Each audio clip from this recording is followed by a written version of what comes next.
Yeah. Alright, ladies and gentlemen, welcome to the first episode of Cartoon Fights. I'm your host, your beautiful, delicious chocolate host, Demric Burnett, and we have an amazing panel for you people today. I'll start with my left here. Go ahead, good sir, talk to the people at home. Hello, camera. I'm Mikkel. Or if most of you guys probably know me on my YouTube channel, The Anime Blaze. Yeah, there you go. Alright, The Anime Blaze, let's go this way. Fine, I guess. I'll introduce myself even though you're the host and you're supposed to be doing this. Well, no. You can speak your name. You can speak your name. I am Joker. I guess guest starring for Underachiever Studios? Oh yeah. Make any plugs you want. You can plug anything you want. Anything you want. Make any plugs. Go ahead. Underachiever Studios, check us out. Another member is hiding behind me, who will be part of the crowd. So. Oh, no problem. I'll turn to them for sways on answers. You gonna plug the Almost Nerds podcast? You should.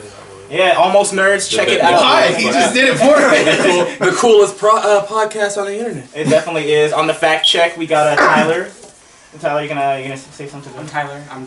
I'm Tylor. All right. We actually have a fact checker. Yeah. We went that deep. Oh, you're actually trying to make this legit. Okay, I like it. It's devotion. We got the questions. We got the fact checker. We got the panel. We got the host. We got it all. Better put in that professional editing. We'll get to that afterwards. We might even go to a commercial break. Maybe. Who knows? Movie fights would be proud. I'm saying. Last but not least, over here on my right, you can go ahead and plug yourself, good sir. Hi guys, I'm young Mero the Pharaoh / Primero / your daughter's hero. I don't know, but yeah, I know cartoons, so I'm here to win. He said he's here to win. Oh man, he's got like 7 AKAs. And that was only 3 of them. That's ridiculous. He said he's ready to win. You guys think he's gonna win this? We'll see. I think he's adorable for thinking so. Oh. Okay. All right, no problem. You're not too bad yourself. Like I said, it wasn't in any order, so I'm gonna go ahead and give you guys the first question. Just gonna jump straight into it, huh? Oh hell yeah, man! Hell yeah! We'll even start on the left. We'll go this way and such. In respect to Samurai Jack coming back, you guys know Samurai Jack's coming back to Cartoon Network. What do you guys think about that? I'm excited. It's actually coming back to Adult Swim, which is even better. I know. That'd be pretty live. I'm excited since, unlike you youngins, I was actually capable of appreciating this show. Samurai Jack, I was alive and well when Samurai Jack came out. I thought it was pretty mobile. I was getting around. I kind of came in the middle of the ball.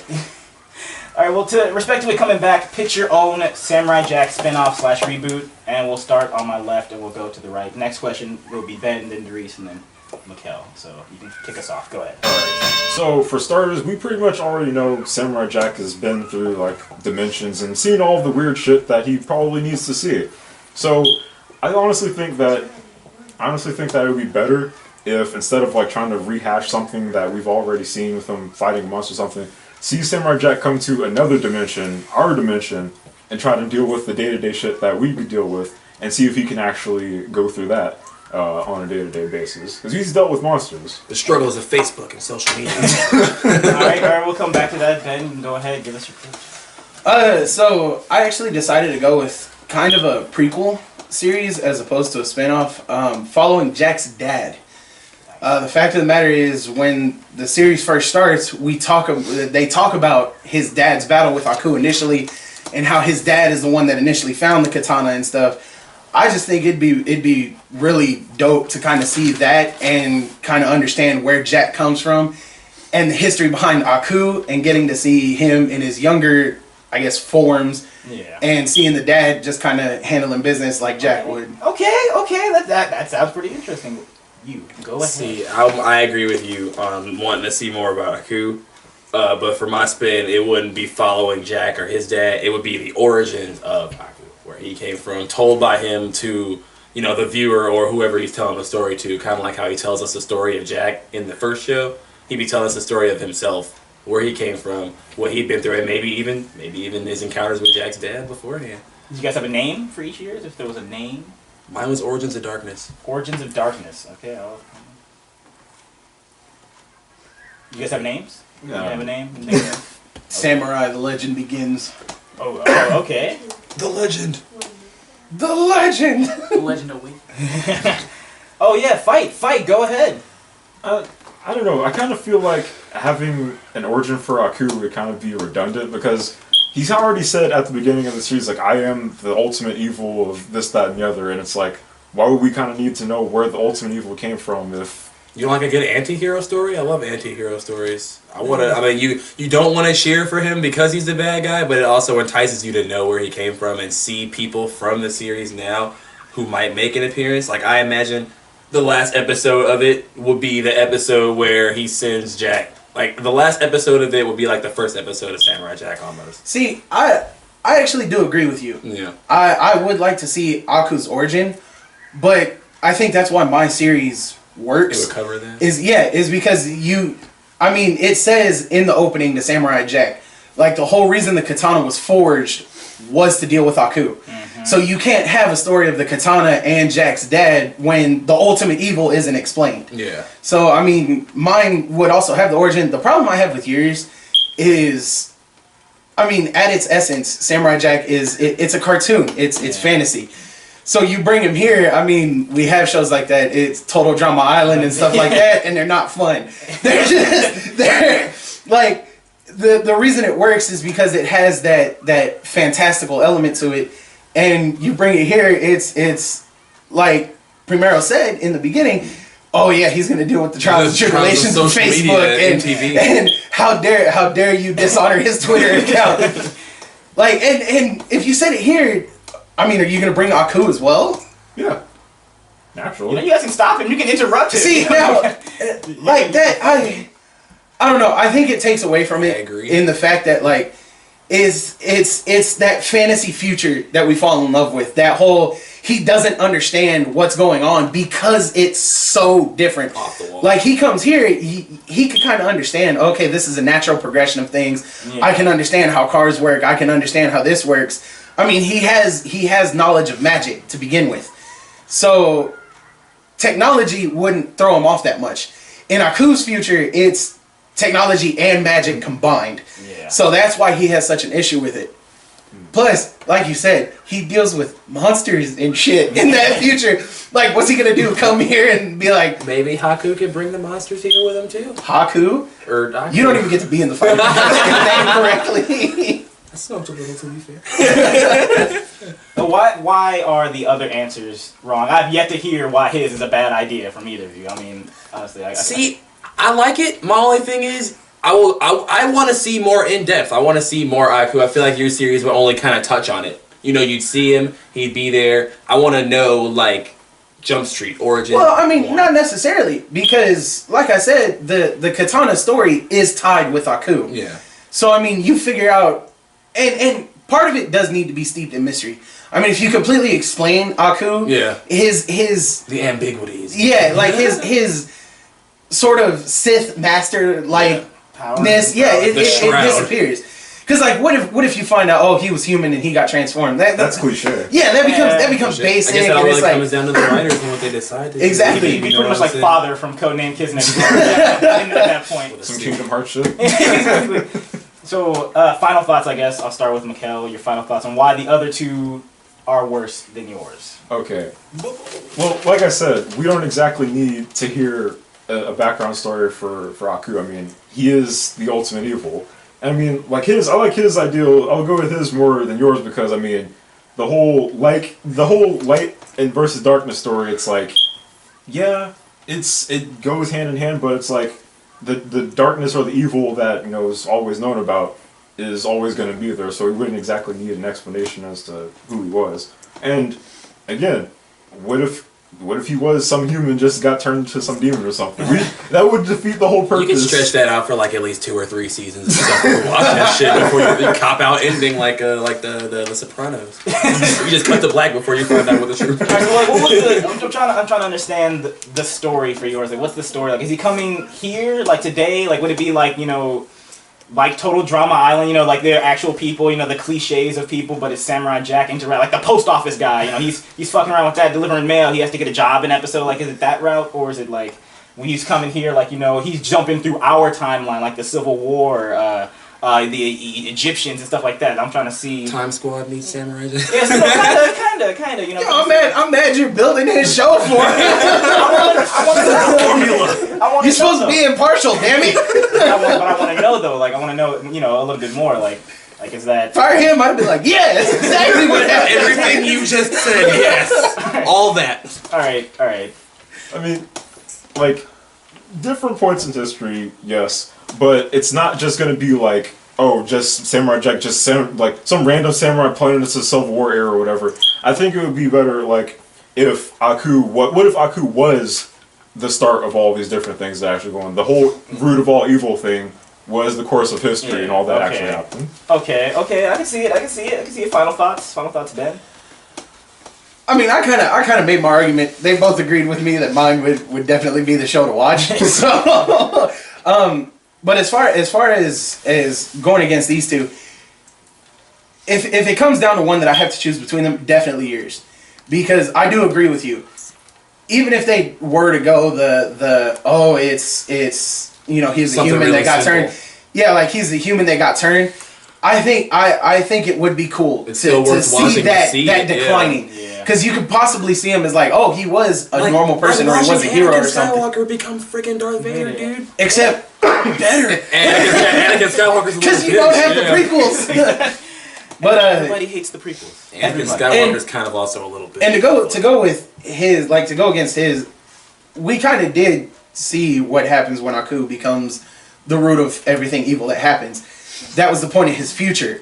Like, his future was because Aku was untamed. Like, he wasn't being gone against. Yeah. And so that's the future that developed. So we see what happens when he's the root of all evil. Sure. Alright, final thoughts? I feel like with a show that is an origin story, it gives a lot of opportunity for like good windows for cameos that the viewer at home would notice. I don't understand, like, I would have the difficulty trying to figure out how to incorporate today with Samurai Jack. Like, what about today is so bad now that Samurai Jack has to get involved with it? What is he trying to accomplish here? Trying to be nice as fuck. I'm saying, like, what's relevant? And I like the idea of the dad thing, but I feel like that's with the Aku origin and the Samurai Jack's dad origins. You can tie both of those into each other in any way that the writers felt creatively necessary, and they made the show. It could be something stupid. It could be he could have been born that way. There was no story, but it'd still be cool to see, and it would answer some questions, but not all of them, as to preserve the ambiguity of the origin, but still make the person watching feel like, oh, I know more now about. And know his motives and what brought him to Samurai Jack and why he's doing the stuff in that show. So, yeah. Okay. Well, damn. Good. Good first round. Good opening salvo, guys. Jesus Christ. Tyler, do you have anything to add to that? As far as opinion goes, facts, anything they missed that we might have been a little bit... Our fact checker is baked. I was just listening to what y'all... I like which one would you much rather see? If it's a late night and you're doing Tyler stuff in your bed, if one came on TV, which one? Oh, God. Tyler stuff in my bed. I don't want to hear about that. I would probably go with Mikkel's. I like Mikkel's idea better than... I feel that, see how we relate to everybody today. Okay, Absolutely, okay. I like it. What really got me as far as your argument, I didn't hear too much about it. And then with that total drama island punch, I feel like I kind of slept him a little bit. And then yours, he even said it. He would see Ben's, and I feel like he could incorporate your story into his. It could be like the. It wouldn't story. be as in depth though. Yeah, it'd be kind of like a parallel. You'd see some of it Samurai too. Jack. Yeah, but why do we want another Samurai Jack where Aku is the main antagonist? We've seen that already, right? That's the first show. Would he be the main antagonist, or would you just see him? That's the point of Aku. Is it telling his story? Is it telling his story and Jack's story, or is it like he's the antagonist to Samurai Jack's dad? I feel like he was the reason that the sword was made. Jack's dad made the sword, right? Yeah. And so is that Actually, they don't ever say who made the sword. They just say he used it. Oh, hey. What up, bro? Hey, we got a guest star up in here. Coming in late to the So he cartoon would be fights. the antagonist again in your show. Yeah. I feel like we've seen it. I feel like We've seen it. We've seen that. But the thing is, we don't know too much about Jack's dad. Like he said, they told a whole bunch If about it's Jack's dad in the story, why not make it maybe possibly Round's a done. different Yeah, antagonist? I'm saying, like, I'll give it to Ben for the first one. For the first one, I'll give it to him. That's definitely a well-deserved victory. Give it to him. Round 2. And now our fact checking, sweet. Fact checker will be right back. Clearly, we got this on a professional I'm standard. saying, shit. We have spirit, and I feel like that's all that matters. Oh, yeah. It's the spirit. The second question, ladies and gentlemen, here for today would be biggest cartoon douchebag. Biggest cartoon douchebag, and we'll start. Ben, go ahead, kick us off. Okay, so this was actually kind of difficult for me to choose. Obviously, there's a lot of characters we'd call a douchebag. Yeah. But I went with a character that, yes, is a douchebag, but is also lovable, and that's Johnny Bravo. Johnny Bravo. Yeah, because let's be real. If we see that guy in real life, our first thought is gonna be, oh, This God, guy. he's a dude. Yeah. This freaking All right, so that's my choose. Johnny Bravo. Go ahead. See, I went with Eddie's brother. It's a different flavor of douchebag, you know what I'm saying? It's a different flavor of douchebag, because you gotta think, we heard all these stories about him from Eddie. You know, everybody thinks he's like the coolest guy ever, but you ever notice that everybody's always kind of a little scared of him too? Yeah. You know, and then when we finally see him, it's like, this isn't what they told us he'd be like, you know? This is the reason why. Okay. This is the reason. All right, Eddie's brother. Go ahead. All right. For me, it was kind of like, I guess, a mix between everything. Because it's like, you know, we got the Johnny Bravo douchebag, the whole macho, you know, Mr. Steel girl, Johnny Bravo. Yeah. And then we got, you know, the typical, you know, Eddie's brother. But I went with Mandy from Billy and Mandy. Oof. Mandy. That sneak choice though. See, that's one I would have went for something else, like, I don't know, Mandy's mean. But why? mean Why? as Why? I can fight. Go ahead. Fight. I think the significance of Eddie's brother as a douchebag, because you gotta think, like I said before, we seen him one time, and it took us one time meeting him to be like, wow, I really hate him, like, and it just, you know, just look at what he did to his brother. Like, Eddie is an asshole too now because of years of being treated like an asshole by his brother. You know, and Eddie tries to cover for him and tell all these cool stories about him, and we meet him for a total of like 5-10 minutes, and everybody in the show hates him. Everybody who's at home watching it hates him. And he's like, fuck that guy, like. And Mandy's evil. She's not really, she's just mean. She's really fucking mean. And I feel like if Johnny Bravo learned some manners, he would be bad. See, the thing with Eddie's brother though is you kind of get hints throughout the series. Like you kind of get those subtle little moments where Eddie will say like, "Oh yeah, I learned this from my brother," or this was my brother's room, and they actually go to it, and you're like, That's wow, like a stuffed animal. it's like, okay, yeah, no, his brother's not a good guy. Got a car But- in this room? Like, I do agree with you. Reinforces the idea.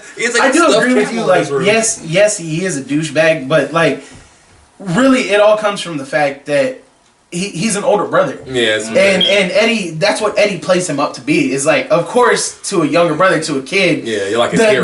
The cool kid's always gonna be like, yeah, you know, he's my hero and blah blah blah blah blah. But like, he's no more a douche than any other like shitty big brother. I mean, he dribbled his little brother like a basketball, man, and then like threw him into a trailer. Brothers don't throw their little brothers into trailers. you've never met my older brother. But like, if you look at Johnny, and I agree with you on Mandy's not a douche. She's just a bitch, She's dude. mean. But Very like mean. with Johnny, he is like the epitome of douchebag. Sunglasses inside Like everywhere. he is a douchebag. Tight Like black you look at t-shirt. him and you're like, there's no other word that comes to mind.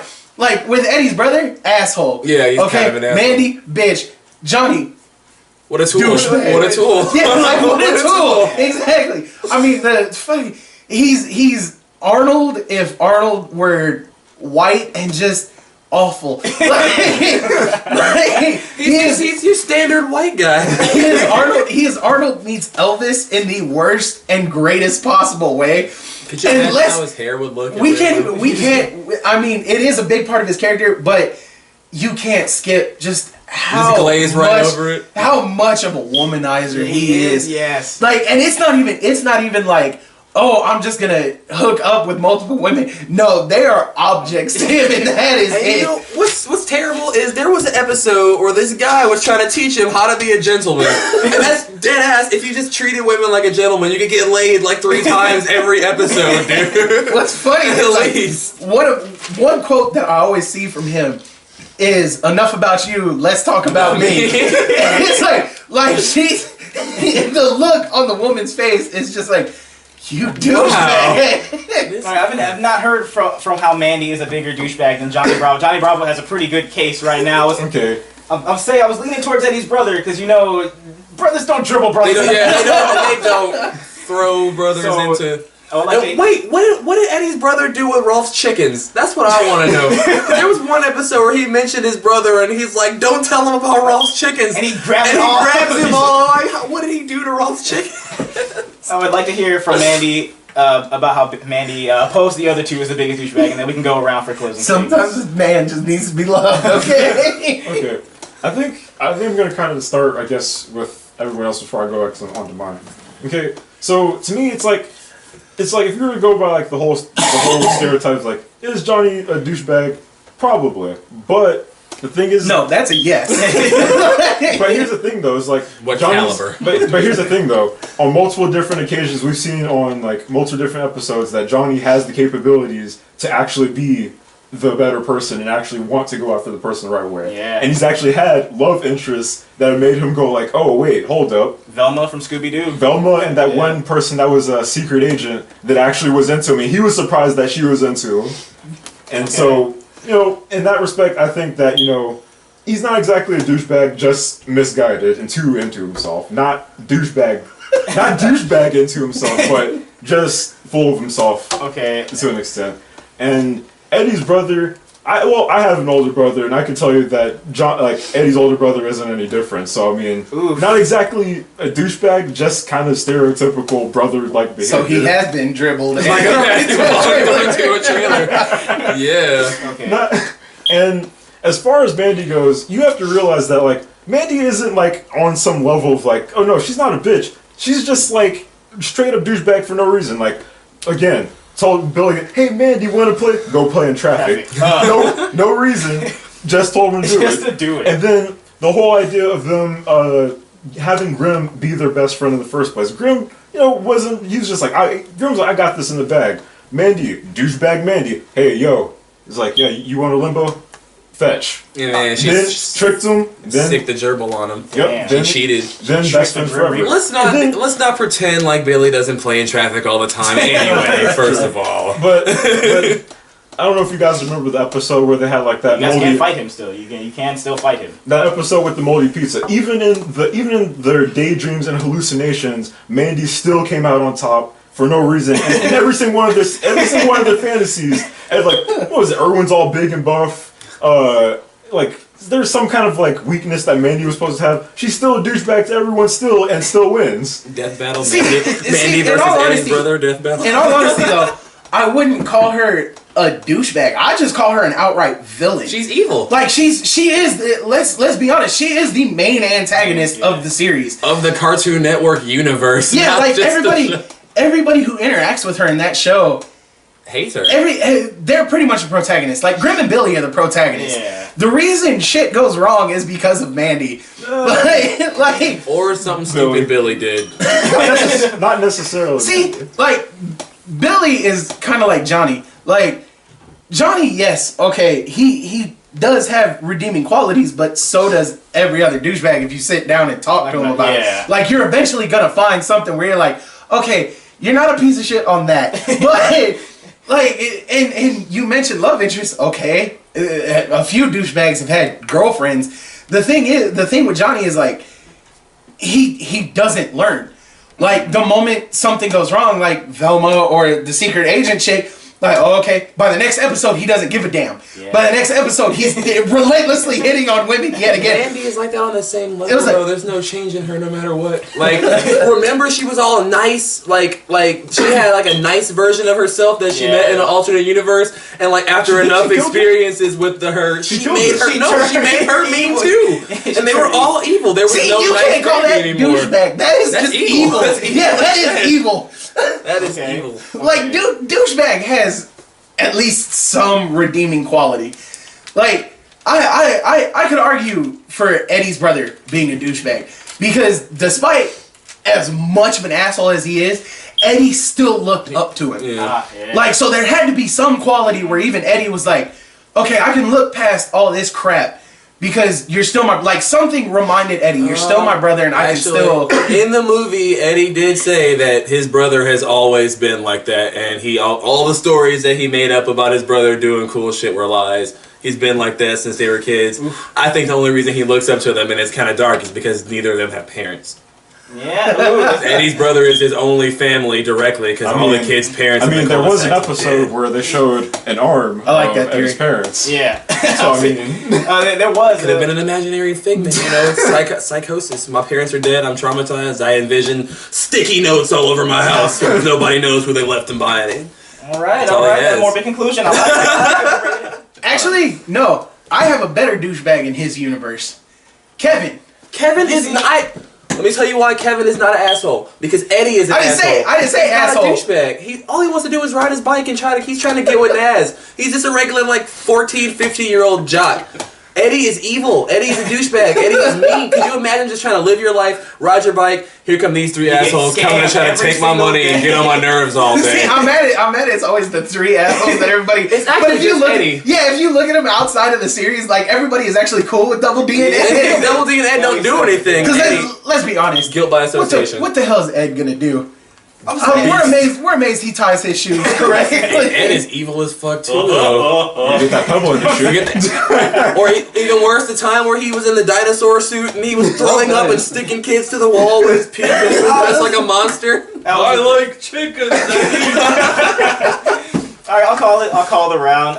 God, Tyler, what do you think about the round? If you were to pick one, I think I have a bigger douchebag than all of them. I think that Roger from American Dad is a bigger douchebag. Okay, Roger from American Dad. He has no redeeming qualities whatsoever. Anything at all. None of his qualities. So wait. I'm gonna be honest. I'm a little pissed off. None of us chose Yeah, That was good. I have a question here. If a douchebag has no redeeming qualities, then you said Mandy has no redeeming qualities. Wouldn't that technically make her a douchebag? She's evil though. By the same logic, I mean. Roger's not completely evil though. Roger's not evil. Roger has moments where he actually helps the family though.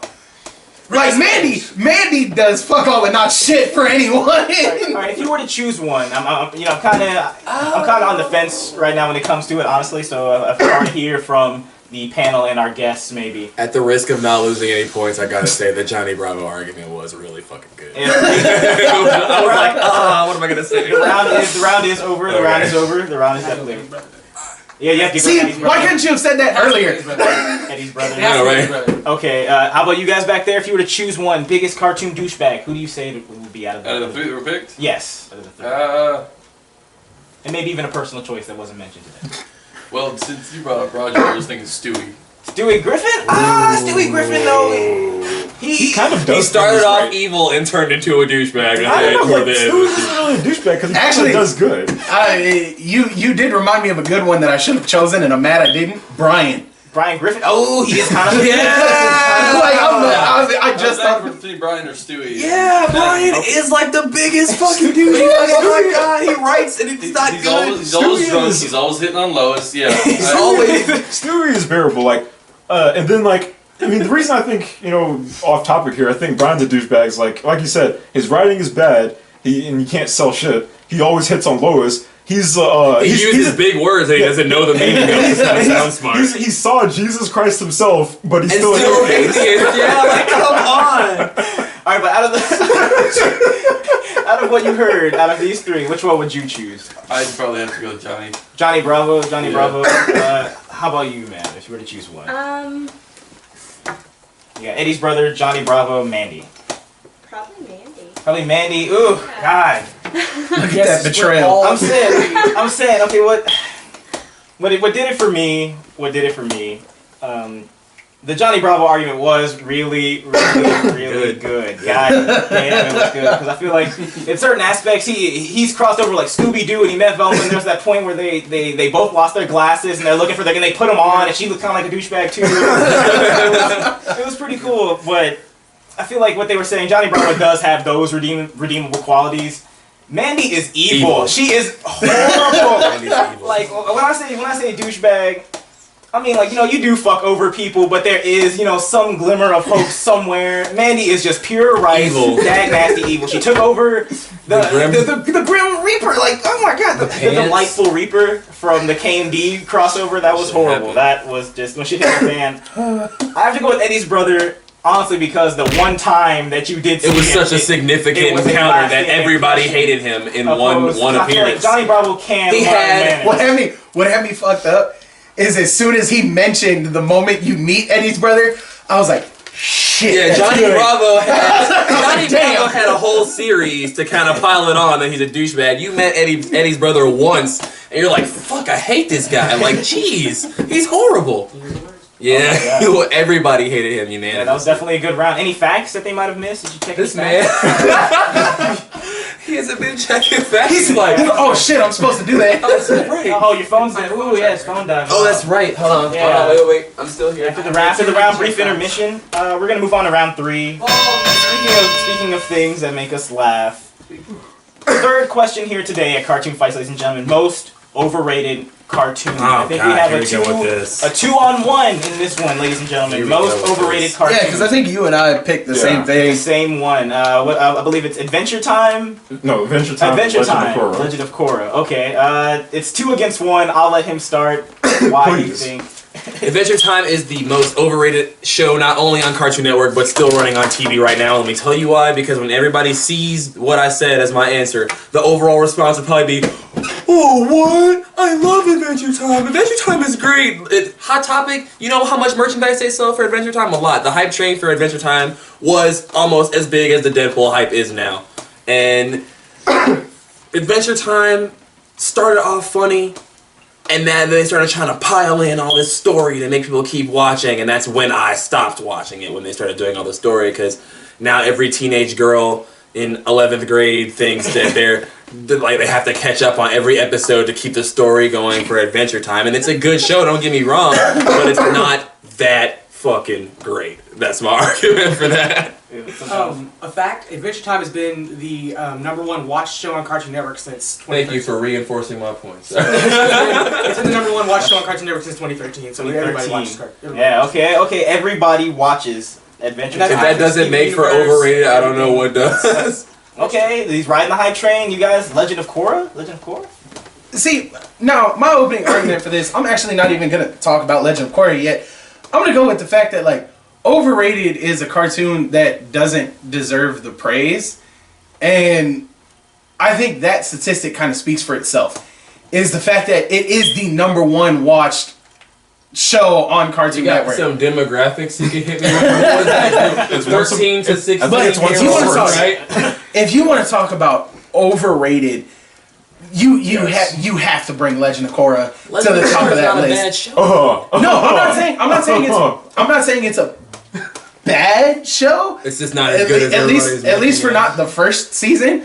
Yeah, no, it is definitely, like, to me, honestly, when you talk about Legend of Korra, like, the moment you say Avatar, The Legend of Korra, that brings down the Avatar franchise. Yeah, you're for like me. Avatar, The Last Air.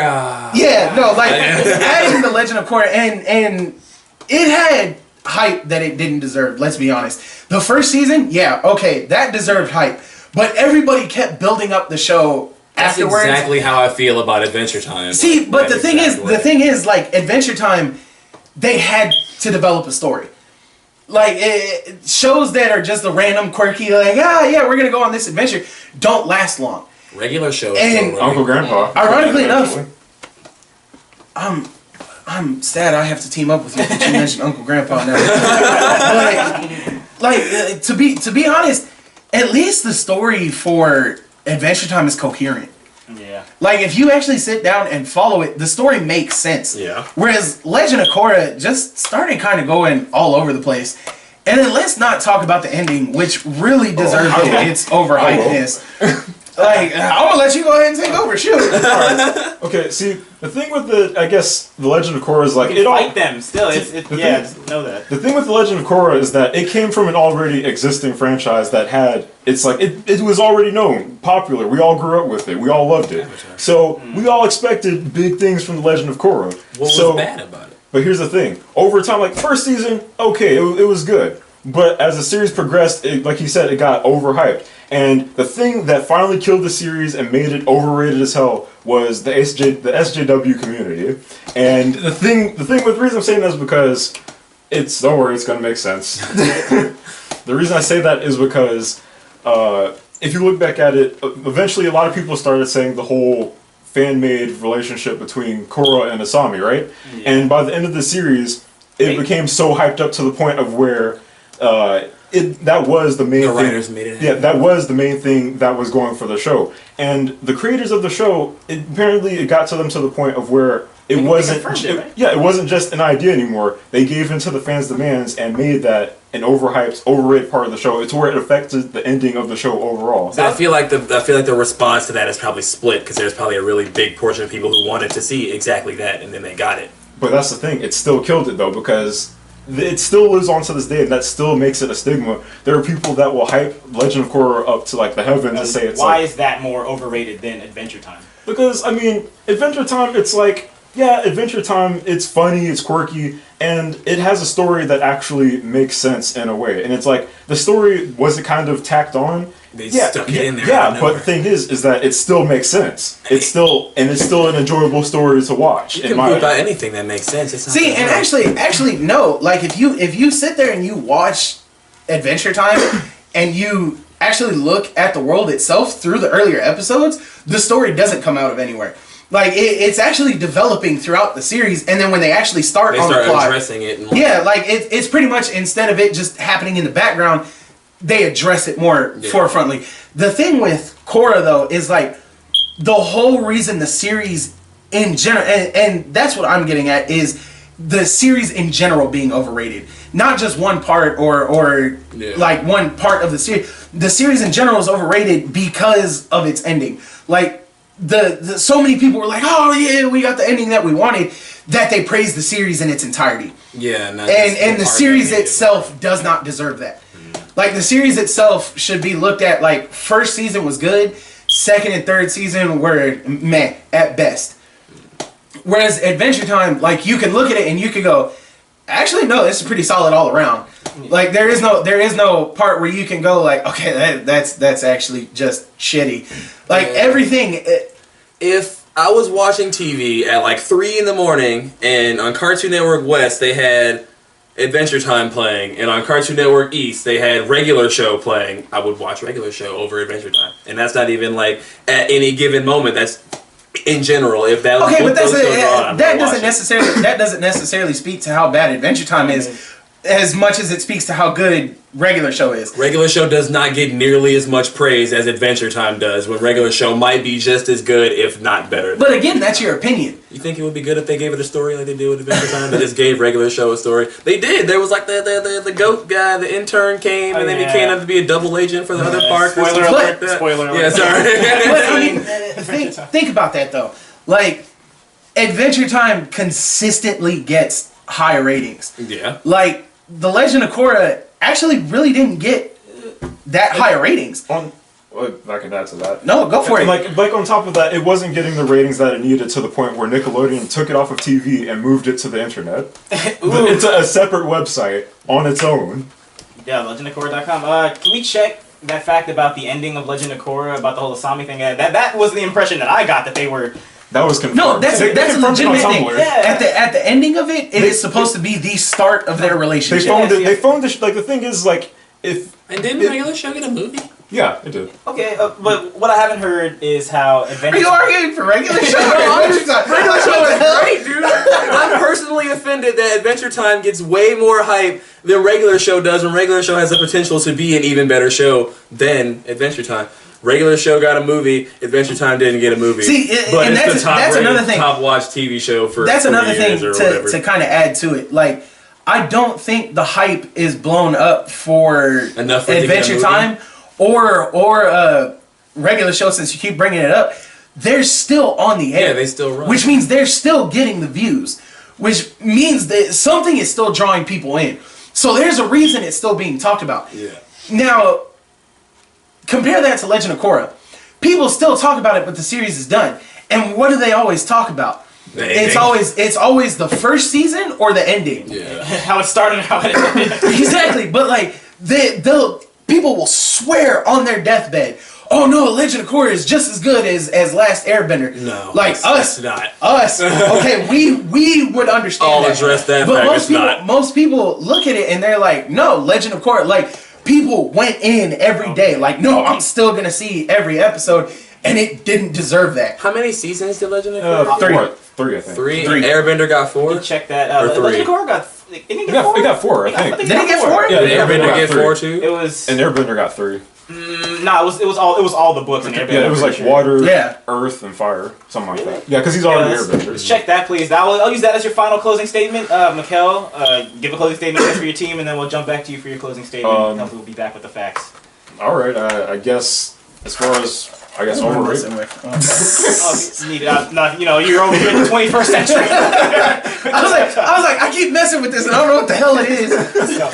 Pens and pencils or whatever. But I guess as far as like going back to the thing of the Legend of Korra being overrated, we have to realize that the fact of like, yes, a lot of people love the show. And even though nobody wants to address the fact that the creators of the show phoned in the ending, They copped out. yeah, they confirmed it on Tumblr and said like, yeah, this is the ending. It still got more I guess what's the word I'm looking for? More praise than it needed for a half-assed ending that a couple of creators phoned in and just wrote it on the internet. Okay. Adventure Time is still running, so we can't talk about their obviously definitely gonna come cop out ending that they're gonna come with for that show because it's still running. But walk into your local Hot Topic and the fucking racks are filled with Adventure Time stuff. Every 6 to 12-year-old in elementary school is wearing Adventure Time stuff, and everybody loves Adventure Time, which literally reinforces the fact that the hype train for that show is so huge when the show is. I'm not dissing the show. It's not a bad show. It is a good show. But for a cartoon that started off as funny and blew up into this whole cinematic universe, it is like the biggest thing on the planet. Most watched show for 3 years. Why? It's not that great. But it's it good, works. but it's I'm just saying. I'm just saying the fact that merchandise and all that is selling. Where's the merchandise? Where's the merchandise for Legend of Korra? But you still hear it talked about. I don't hear Legend of Korra get talked about that much, to be honest with you. Like that's what I'm saying. Like the thing is, Adventure Time though, it's tacked on, but it still works and it makes sense. And they copped out on Korra. I get that, but when somebody says Avatar lately in this near future, all I think about is that really horrible M. Night Shyamalan movie. That's all I think about. God, save it for Yeah, we're gonna end that. We're gonna end it there. Good night, folks. Show done. I think that's a good conclusion. We'll jump back to Tyler if you can answer some of those questions that we might have. Legend of Korra has 4 seasons. 4 seasons. Oh, okay. What about that ending though? About the ending, I don't know if you checked. I didn't hear the whole what you wanted me to check about the ending. What I wanted to know was because my impression of it was that they were together. Like I was watching it on my phone and I was thinking, okay, they're together, and I looked it up and I remember it saying that that's what it was. I didn't know that they didn't plan for that. Like I don't know if that was true, and I don't know if they didn't plan for it. And then people actually. But see, that's the thing though. Like it wasn't like a thing that everybody knew about. Most people, if you were to ask them, like, Round two, right? Yeah. You can Okay, I'm like making sure before I start throwing stuff out. Yeah, I'm just talking. If you watch the series, You can't tell. if you watch the series, yeah, it's never hinted at. As a matter of fact, the two. But the thing is, like the two who hook up. It was a bigger thing. In all honesty, it says more about what's his name, Firebender dude. Mako. It says more about Mako because he banged both of them out, and now they were like, you know what? No, we need each other. We don't need him.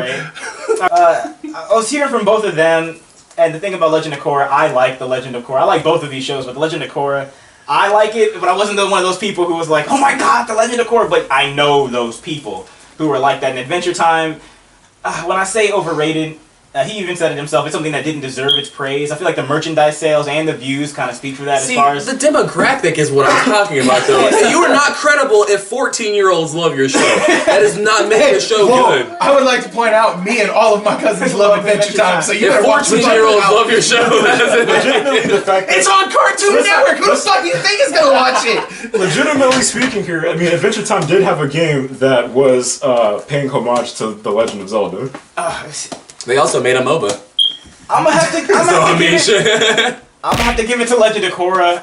Only because for a story that Now I'm gonna fuck you up next round. for a story that came off the hype train of The Last Airbender, it didn't live up, one, to The Last Airbender from what they were saying, and two, I feel like the first season was kind of cool, and then the very end is what you really hear about. I'm guessing And because they- the mid-seasons were... See, the first season was dope. Amon was a legitimate. Yeah, he's like taking beaches bending away. exactly like the first season felt like the Avatar series. Like it felt like it should be a true successor. Yeah. And then went to the second, third, and fourth season, you're just like, fuck this. I'm gonna have to give it to them. That definitely stuck with me for a show that they don't even have on TV anymore. You have to find it online. And Adventure Time, most watched show in 3 years. I mean, Still running, too. Really good. yeah. Okay, so that makes it 2 for Ben, 1 for Michaela, and 1 for Darice. I will agree. We'll move on to round 4, ladies and gentlemen. Best Tom Kenny performance, Oh, excluding see, SpongeBob. y'all 2v1 me, and now we're about to 2v1 Oh, that's fine. I'm finna lose this one. I know. We got another 2v1 for the chance to double the points for the one. I believe it's who is it? Who is it for the 2v1? Ben's the one. Me, I'm at the same You riding two solo versus right Ben. now. Okay. I'll let Ben go first then. For Actually, best. no. I don't remember what their answer is, so I'm gonna defer. I'm gonna let them. go Oh, first. okay. He's denying it first. That's a courtesy. Whichever one of you wants to start, you can go ahead. Jake Spider Monkey from My Gym Partner's a Monkey was probably the best Tom Kenny performance, excluding SpongeBob, because you think SpongeBob whenever you think Tom Kenny, but Jake Spider Monkey was a character within several freaking characters. Like he was never just Jake Spider Monkey when you seen him, and the fact that his voice did so much just kind of reflects on Tom Kenny as a great voice actor, because Jake Spider Monkey did impressions. He did ventriloquism and all types of crazy stuff like that. Dressed like a girl and he was hell. Like he was the funniest character I could think of off top for Tom Kenny. Tom Kenny. Okay. Do you have anything to add on to that? You pretty much said. Okay. See, okay, my choice is actually, and I'm sad he didn't get to do it for very long because the show did get cut off rather quickly. Ball Holland. Yeah. From Dexter's Lab, the Justice Friends. Yeah. I think that's what it was. Infraggable Kronk. Infraggable Kronk and Major Glory. But look, the fact that I said it and we all got excited, like we have to admit, Vol Holland is what made that group. Like he was the stoner Asgard rocker. I like Monkey, and that wasn't even. I like Monkey. All right. But in all honesty, Vol Holland is probably one of the more distinct Tom Kenny performances. Is like and even with Jake Spider Monkey, like yes, he does a wide range of impressions, but at the end of the day, you can still hear SpongeBob. You can still. I never hear SpongeBob when I hear Jake Spider Monkey. Dude, every time I listen to a character for Tom Kenny, at the end of the day, I hear SpongeBob eventually, except with Vol Holland. What about Squanchy from Rick and Morty? I can't hear SpongeBob when he talks. See, now I'm gonna lose credit for this. I have yet to see Rick and Morty. Any of it? Any of it. No. We'll sit down and watch stuff. No. That's me leaving. We have a walkout, ladies and gentlemen. But okay, sweet, I win by default. No, No, fight though. Fight. Go But- ahead. Okay. no, like yes, okay. Jake Spider Monkey, he is good, but he had an entire series to kind of Touch carry the hearts of millions. with other voice actors though. Yeah. Like if you look at it, My Gym Partner's a Monkey was a collaborative effort. Like yes, Jake was good, but so was everybody else that performed with him. When you look at him with just like Kronk was an idiot, and Vol Holland was really what kind of pulled the team together. Like a lot of the times, Major Glory and Kronk went to Vol Holland. You see, Vol Holland was the, the worst center part focus about of this it. is Yeah. They got something to add here for Okay, your team for the rebuttal. Okay, Damn, you see how hyped he got? He said, "I'm finna roast this motherfucker, boy." Yeah, right, boy. the problem I have with your argument of like Val Howland being like his best character role is that you have to look at the fact that the whole Justice Friends or whatever was just a side show. part, was a side part between Dexter's Lab and I think Powerpuff Girls, and it wasn't even like a major series. It was just, And that's what I'm getting. character. But that's what I'm getting at though. Is like it was only a side part. But I mentioned Vol Holland, you immediately See, and know that's where only it's because going to. I knew who he was, but deadass, I did not know that was Tom Kenny that voiced him Me when you neither. said that. I was like, that was. And that proves my point. Really? Yeah. The fact that you look at Jake Spider-Man, you can, okay, no, that is Tom Kenny. You look at any of his other ones, okay, no, that's Tom Kenny. You listen to Valhalla, you just said it. You didn't even know I don't it was even him. remember how he sounds though. Like I haven't seen that in like.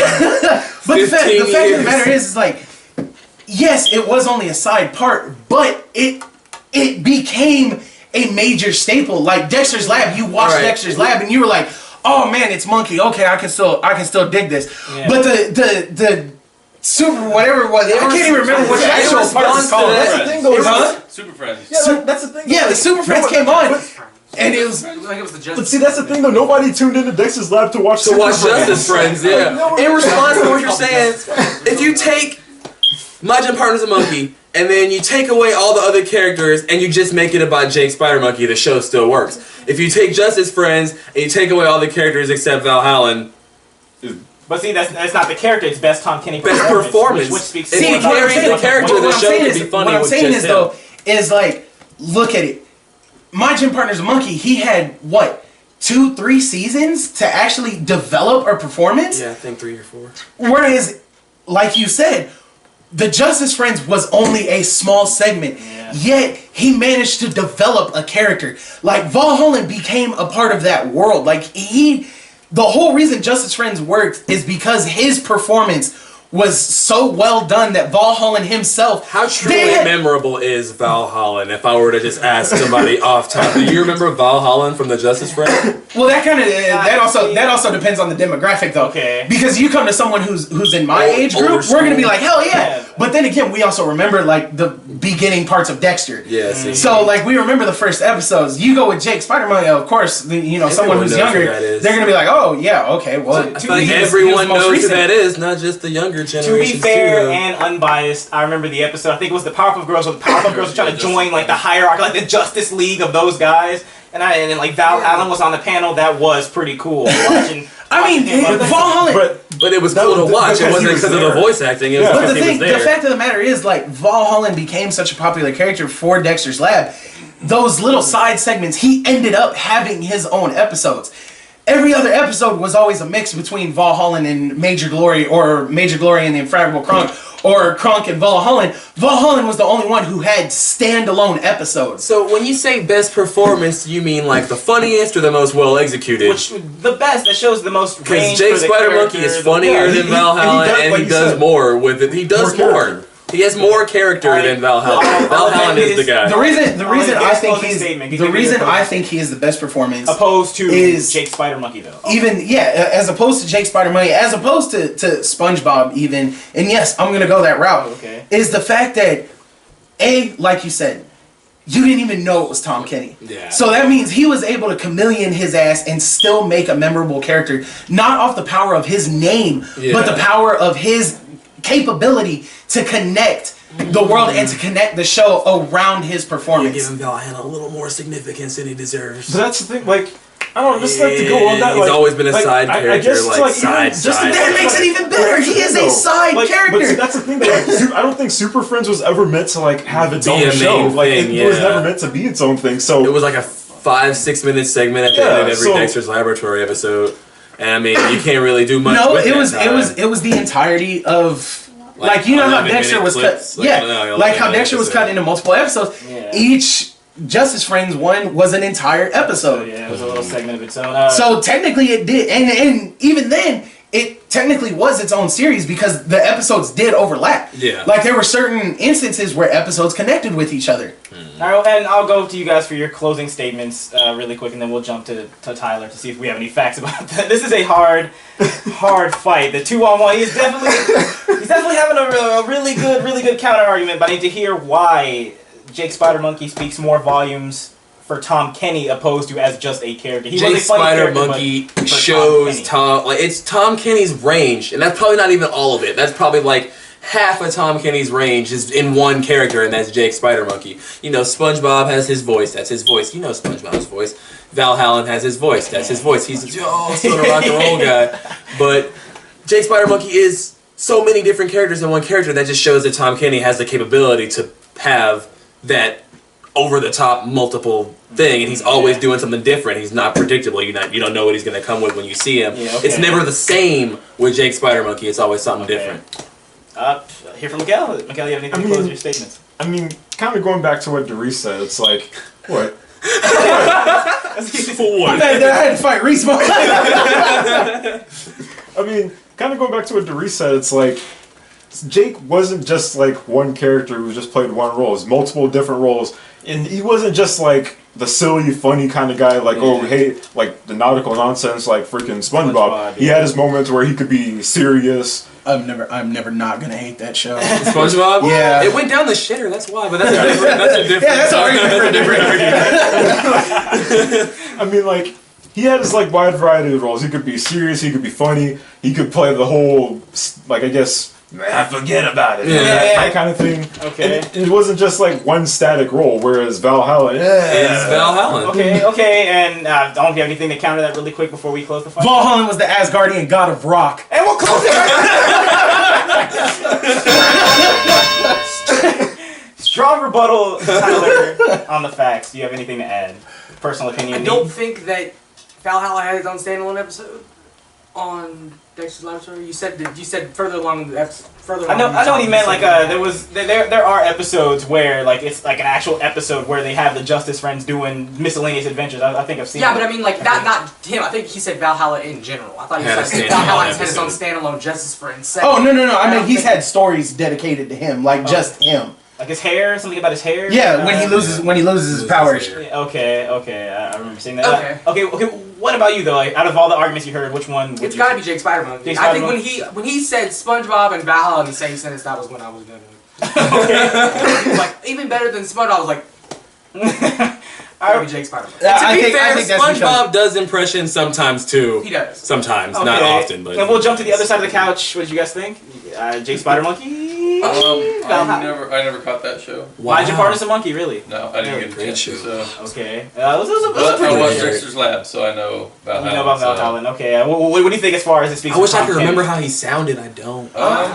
He sounded like a surfer. Yeah, he said he. Yes, but I don't remember. I do like it when voice actors change up what, because there are a lot that you can you know the actor when you it'd be different characters, but you know which actor it is.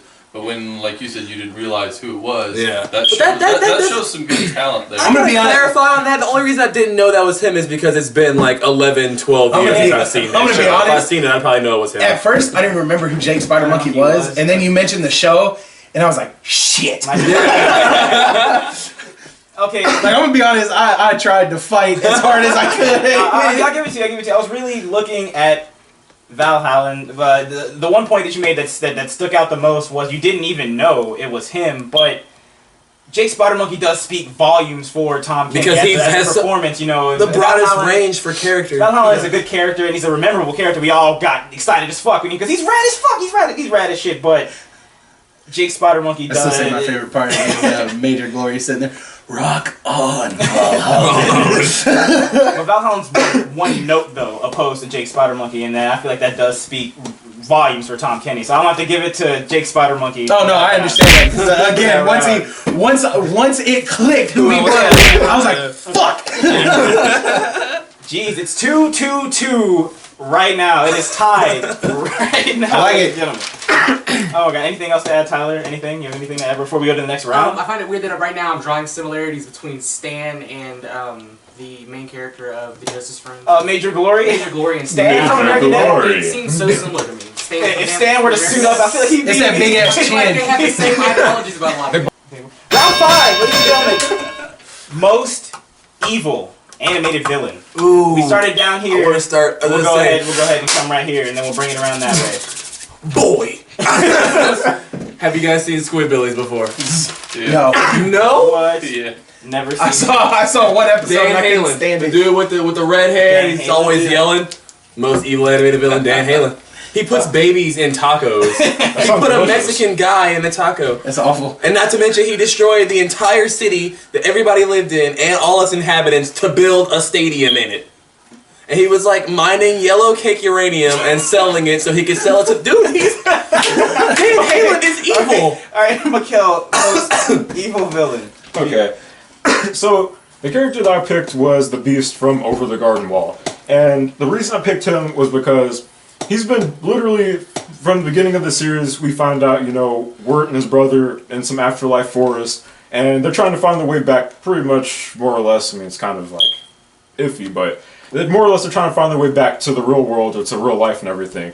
And the whole time they're trying to find their way back, they got, all these different things. And you gotta realize that the Beast in this series, he basically, what the Beast does is he takes hope from people and more or less tries to lead them straight and takes their soul and wears their skin as clothing. Wow. But you gotta realize the fact that it's not just Gotta gloss over that. Wow. Wears the skin as clothing. Woo. It's not just the fact that he's trying to do this to Wirt and his brother, and it's not just the fact that he's done this many times before. You got to realize the fact that all the characters throughout the series throughout the 6 episodes that they meet, all of their lives have been affected by the Beast in some way. Like the woodsman, his daughter was taken by the Beast, and right now he's his latest victim, holding the torch and keeping the Beast souls lit. And that's the kicker.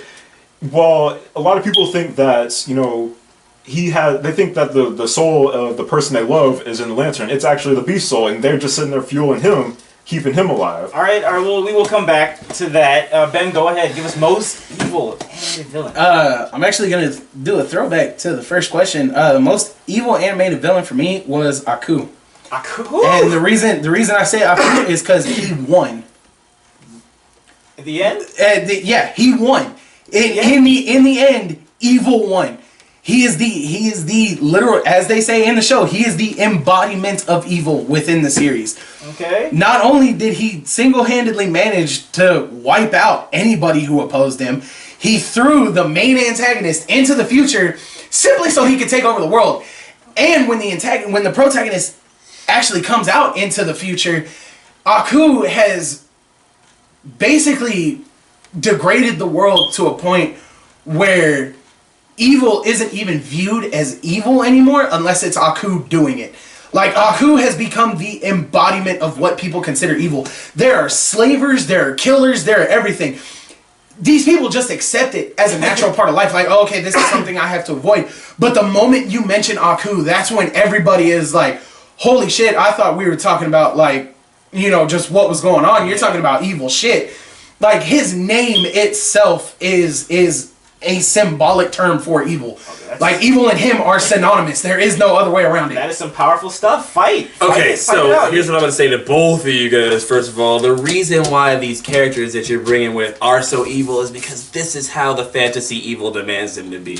If it's a fantasy universe where things are over the top, of course your main antagonist is going to have to also be over the top evil. Wow, this guy wears people's skins. That's what I would expect from this world we live in. We're talking about cartoons, bro. Yeah, but everything's over that's the not top. the kicker. That's not the kicker, though.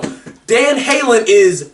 You could meet that evil. That is real. That's it. Dan Halen is the corporate business level evil that could be encountered in your everyday life. Like, corporation evil, you feel me? That kind of money-driven, self-indulging, greedy evil. See, not like evil, like tormenting people, like everything I do. And that's well and good, but when you talk about most evil, like, okay, that's something we can encounter in any day life. Everything he does benefits him at a physical level. Okay, right? Everything he does motivates him. Even if it's something frivolous, it's the motives that make him evil in my eyes. Okay, but I mean, you have murderers, you have rapists and stuff. Like, you can encounter, like you said, you can encounter that type of evil. The type of evil that Aku comes along once a generation. Like, when you think Aku, you're talking synonymous with Hitler. You're talking synonymous with Stalin, bro. Like, yeah, I can say the same things about Dan Halen, though. Like, dude, Aku is I am going to conquer everything with an iron fist. When you mention my name, you mention my name in whispers, because that's what I am. You call the devil's name long enough, eventually someone's gonna answer. And Aku answered. See, Dan Halen on the same level with that, and it's just different flavors. You got your Holocaust, and then you got your wiping out an entire city to build yourself a stadium with your image on it. I'm just throwing it out there. You just compared a city, and not to be heartless here. To the world? You compared a city, million people. We'll say a big city, 1 million people, to 6 million other lives. Fact check. Fact check. I mean, at the same time, what you're saying, like Van Halen, like destroying the city and building. Dan Halen, my bad. Van Halen. No, Van Halen just destroyed mines. They just melted mines. That was all that was. I mean, oh my god. I mean, in my mind, like Van Halen destroyed you. like especially as far as like seeing that in a cartoon, it's like it's not like evil to me. It seems more like and he built like a statue, and it's to me it just sounds like a douchebag move. It doesn't sound like to be Douchebags honest. don't put babies in tacos and feed people nuclear shit. But that's what I'm saying. Like we're talking about like evil. Like he's talking about Aku, Putting a baby guy in who, a taco like, is it evil? like- Multiple babies and branding them, throwing labels on them, and selling them to you. Baby tacos. That's not evil. That's not evil? No, that's called China. We have any Chinese viewers? We have I mean, like that's like Hey, Chinese food is the bomb. I mean, like on your If I level, knew babies tasted so good. I mean, like on your level, he just seems like a douchebag. But on our level, it kind of seems like we're talking about like the embodiment of like evil itself, like evil as evil. Like he's talking about a guy who's like, I mean, not trying to give him any points or anything, but like he said, No, keep going. but like he said, he's like once he conquered the present, and then in the future he is evil. Like he's the ultimate evil. Normal stuff happens. So, but if Dan Halen had the mystical means of Aku, you don't think that he would be worse or even at the same level But he of doesn't. But, yeah, But- He doesn't. but- That's the point of the question. without having it's them, not though, what his it is. motives are just But as, or if the not point of worse. the It's point not of the what question it is is. most He evil animated villain. Most, If- not potentially most Not evil. even potentially. If your motives are already at the level, or maybe even above the level of someone the tier of Aku, and you're just a fucking person. But his motive is You're just a person. personal gain. Yeah, his He's motive- just That's a all his person. motive is. He's just a person. Aku's motivation is the wholesale Aku's like a destruction. deity, though. It's all about ability. I'm hearing Dan Most Halen evil- versus Haku. Let Or me get mine. Haku. I forgot to mention mine. Okay. You know what? I'm gonna cut him off. What? Yours is a demon. Aku can summon demons. He can summon yours and control it and be like, get him. Nah, fam. Okay, like I was saying, Can I get a fact check on that? I don't think we're family. oh wait, what? Ancestry.com. But here's the thing, like, the Beast, he's not just affecting Word. Every character that they encounter over the series has had their life affected. The first character they meet, he took their daughter. Second character they meet, they find out, oh wait, what's that? What was it? I think it was this guy who was like a doctor or something like that. And their daughter is possessed by some demon because of something that the Beast did. He has control over them. And keep in mind, every single part of the forest that they have, I can't remember what the name of it is, but all the entire forest that they have, all those little turtles that you see, he has watchful eyes on pretty much every single thing that goes down. He has everybody looking in despair. And that's what I said, like, everybody knows who he is. It's like, beware the Beast. Don't mention his name. Do not go after the Beast. I would rate evil, the factors of evil being motives, a regard for human life, and overall execution. Like, what have you done, and why did you do it to make you that evil? he takes- I feel like that's he all takes- he has to do. Okay, He has see, nothing- what else see, can no, he do? Kids, now I'm kids gonna- them in the trees, now I'm gonna go where's off the of that. skin? Yours is personal. Yeah, like, what Okay, else could yours you is a do? personal evil. Yours, okay, slightly bigger. You're talking the population of a city. Aku is global. See, Like, and on top of that, Aku is only global because he has the ability to be that way. He's a transcendent being. He's not just a guy. and what is See, that? here's the thing. How does that make affect you- it his doesn't make innate you- evilness? It doesn't make you Yes, more or he less. is a deity. He is an evil So he has deity. access. Therefore, he is automatically more evil. He has access. Here's the thing. Let's bring it to the The characters of Over the Garden Wall are in the afterlife, and you have to imagine that it's something that there is a part of the series that their character goes to like a heaven type of area, and even the people up there know about him, and the people all throughout the forest know about him, and it's you have to imagine it's the fucking afterlife. And Does he have an option to do anything else, or is that like his sole purpose to do that? that's what he does. Then that doesn't really make you more evil than somebody who has the option to not do that.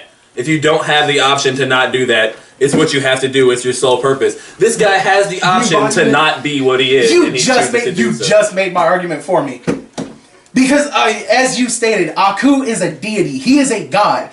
He has more than enough option to be benevolent. See, these are the facts. As a matter of fact, he could have easily created a utopia. He's proven that he's powerful enough to influence stuff that way. But instead, he went nuclear. I'm gonna let you get your final thought in, and then we'll go around for the final thoughts. Can I get maybe a fact check on like evil feats from each of them? Maybe like some evil thing that you can find about them. Okay. At least something like that. So yeah, continue with your point. I'm just saying, opposed to the other two, of course. yours is a personal evil. I get that, and it is most definitely a fucked up personal evil. Yours is a citywide evil, and yes, okay, he could choose to go the other way. Aku is the embodiment of what we consider evil. He single-handedly initiated the apocalypse just so he could take over. And it wasn't like, oh, I'm gonna do this for shits and giggles. No, he's doing it because he just wants everything gone. The fact that everything persists pisses him off. You know, that's in his universe, and I feel like since he's transcendent, he could... There's multiple universes to destroy. Maybe that's what he wanted for that universe, but not the whole multiverse, you feel me? And I feel like if Dan Halen had the ability to access those things on a bigger scale in the way that Aku does because of the powers, he's just a guy. He would be just as bad, if not worse, than Aku. But it's not just as. It's the fact that Aku has these capabilities and he uses them to their full extent. It's just he has the access. I feel like their evil is... Is that your closing statement? And your guy, he's got no other choice but to do that. I mean, I feel like if he didn't do that, what would he do? Like collect stamps or something? Okay. If that's your closing statement, we'll run to you. Okay. Like you said, I mean... Paper cuts on your tongue for the rest of your life. I mean, in the sense of being an overall deity and having a chance of, like, actually being defeated, like, he's more along the lines of someone like Aku. He is the embodiment of evil in the afterlife. And you have to imagine that, like, the fucking afterlife is a point of where somebody has a chance to either go to heaven or try to get a chance to go back to, like, I guess the real world, like, physical here. This guy is sitting here of his own free will, just like, you know what? Fuck it. You know what? Why is he more evil than Aku? Why is he more evil than Dan Halen? Do you know Dan Halen? Yeah. Squid? Yeah. So why is he more? He's kind of an evil bastard though. And like, Aku is the ultimate evil. Like how is he more evil than these people? Like he wears people's skin. Like I've never seen Over the Garden Wall. So I don't. Me either though. I don't know. In the sense of like people actually having a chance to like go back and I guess go back to real life or actually have a second chance at something. He screws them out of it and tricking them out of it. He's done it for like years and years and years, and nobody. It took them like pretty much more or less hundreds and hundreds of years for its people to actually realize. One person to finally realize, you know what? Hold up, nah, I ain't falling for this shit. Nah, you hold on to this torch, and that kind of shit. So I don't know. In my mind, I imagine like it just doesn't seem like that. Okay. No. You already gave your closing statement. I guess we'll run to Tyler at the end I of was the round. gonna say, don't let me get another word. No. Yeah, don't let me get another word. All right, we'll call the fight right now, ladies and gentlemen. Intense ass round. Jesus Christ, this is getting too heated. Tyler, I'm gonna be honest. I have not seen Squidbillies, and so Dan Halen is a evil. So I was sitting here. I was like, okay. I'm listening to his feats, and I'm like, okay, I have to go over the top. Babies and tacos, like Jesus. And then labeled them and sold them mass-produced baby tacos. And people bought them. People bought them. Tyler, do you have any facts to add at the end of the There was a round? fact earlier about the Holocaust. I caught that fact. 11 million people. 11 people. Okay, 11 11 million people million. died during the Holocaust. I think it was more than what you said. Actually, I think it was That's because I was going off the Jews. Okay. It was 6 million Jews. Yeah, it was 6 million Jews. Everybody- 1.1 million children. Yeah. Even worse. Okay, what? That is Dan Halen's feat will be a fraction of the Holocaust. That is significant. That's all I'm saying. Oh man. And babies The fact that he has the aspirations. to do that. All right, and Far to ask your opinion on As the far fight. as like the round goes, I think that based on the argument. Based on the argument, I think that it's not Dan Halen. Because I think that Dan Halen is the most. He's very personal, and I'm like, he's just in that city. I guess he kind of in his effective area is not See, that. and large. that, you know, his effective area is not that. guys Dan's ability to like resourcefulness on a level of how evil they are is not a good measurement. I'm evil as shit, but I only got $5, so I gotta fuck something up on a budget. Which inherently makes you less evil. It makes you more evil. You're going the distance to spend $5 to fuck something up. My argument to that is Plankton from SpongeBob, because that's Plankton is not evil though. He's a pussy. Plankton's a pussy. Plankton spends his entire life trying to fuck Mr. Krabs. His whole existence to fuck the person. That's He doesn't give a fuck about the round. Between the two of them, I think that I would have to go with the Beast over Aku. I've never seen that. Top 10, alltimetens.com ranked Aku as number one. Top 10 villains of all time. Okay. But I think that the Beast is just, as far as the argument goes, as far as overwhelming presence throughout the, I think that I would have to go with the Beast. Okay. You guys over there, I also have to go with Dan Halen. Dan Halen. Aku gets more screen time than Dan Halen does too. No, listen. Because Traitor. because of like you were saying, aspirations. You put him on the same playing field as Aku. They're gonna go with the same powers, easily, the same ability. Or bring Aku down to Dan Halen's level. He's just some little businessman in Podunk Falls. Corporation fights and shit. I mean, honestly, they're I'd say almost tied, but. Yeah, the stuff that Dan does is just... It's pretty fucked. Aku is like, I'm going to end the world and kill everyone. Dan's more like, I'm going to torture everyone and feed them babies. That goes a little further. And destroy their homes and build stadiums and feed them uranium. If you were to talk about a global scale, Aku does more damage globally, but if you look in the future, it's painless with Aku. If you look in the future, people still have jobs and people are still working in the future. It's just a really shitty environment. Yeah. Aku doesn't want to destroy everything because we've seen Jack jump through the timeline and people are still alive. He wants to rule. Yeah, he wants. Dan Halen doesn't give a fuck. He wants everybody gone except for him in his big city. He wants to rule. That he built, but he's willing to kill innocents with no regard. I don't care about these people's lives. What is Aku? But he doesn't. And what got me for the Beast, it was like he said that if he didn't have that to do, well, what else would that guy be doing? I'm saying, like, I've never seen Over the Garden Wall, so I can't really formulate like an opinion on the Beast. So I was kind of hoping that you give me a little something about that. Dan Halen, I feel like if he had the powers of Aku or the powers of even the Beast, it would be shit for everybody. That's shit hitting the fan. I'm gonna spawn nukes and blow up countries and rebuild them in my image. So I'm gonna give it to Dan Halen on that one, only because that's real life evil. Like if Donald Trump decided to shit, it's game over for everybody. Now that I think about it, Dan Halen probably is Donald Trump. Round 6. Ladies and gentlemen, it's getting too close to the wire. Smack! No. It's getting too close to the wire, ladies and gentlemen. We'll start down here. Cartoon you want to see live action the most? Go ahead. Alright. Take us off, Mikhail. So, the cartoon that I picked was Generator Rex. And the reason I picked it is because it already has the storyline built up for a gritty, dark kind of story that people would want to see. Dark sci-fi kind of thing. Somewhat post-apocalyptic future. Everyone's affected with nanites, and some people don't even know that they're affected to the point of where they could just go insane. Guy comes in, has to save the day, that sort of shit. And as the story went on, we kind of realized, it would kind of be dope to see Rex actually find out the reason why he has his powers, and I guess really see the backstory of how this whole nanite shit happened in the first place. It would be cool to see that shit, and even find out what happened to his dad, because I don't think we ever found that out in the show. What happened to Rex's dad? Yeah, and I have a feeling that the main villain might be his dad. Well, the question: how would you translate that into live action? Like, how would you want to see that on the movie screen? I'll come back to that, but that's what the fight is. How would the show transcend the boundaries of the show by being on Ben 10 got like 2 live actions and Generator Rex didn't even get 1. This is pretty good. Go ahead, Ben. I'm actually cheating a little bit with my choice. I feel like because mine already has been live action before, but I picked The Last Airbender.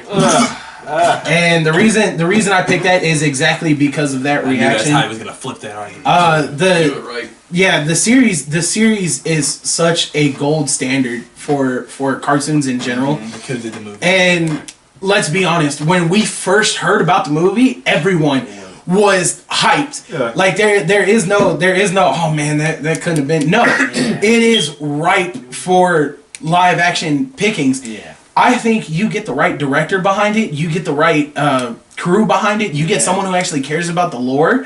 The Last Airbender is going to be one of the possibly most visually spectacular, along with the most entertaining, not just movie, but movie series Okay.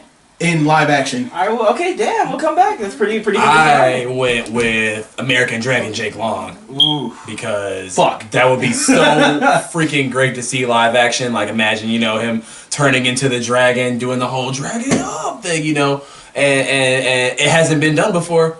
Nobody even pitched it. No, it just kind of fell off after the second season, and so no one thought that, you know, maybe we could take this and turn it into a live action spectacle, like not just a movie. Like, it's been a minute since we've seen American Dragon, and now we're seeing it come back, and it's coming back as a movie, and it's coming back as a live action movie.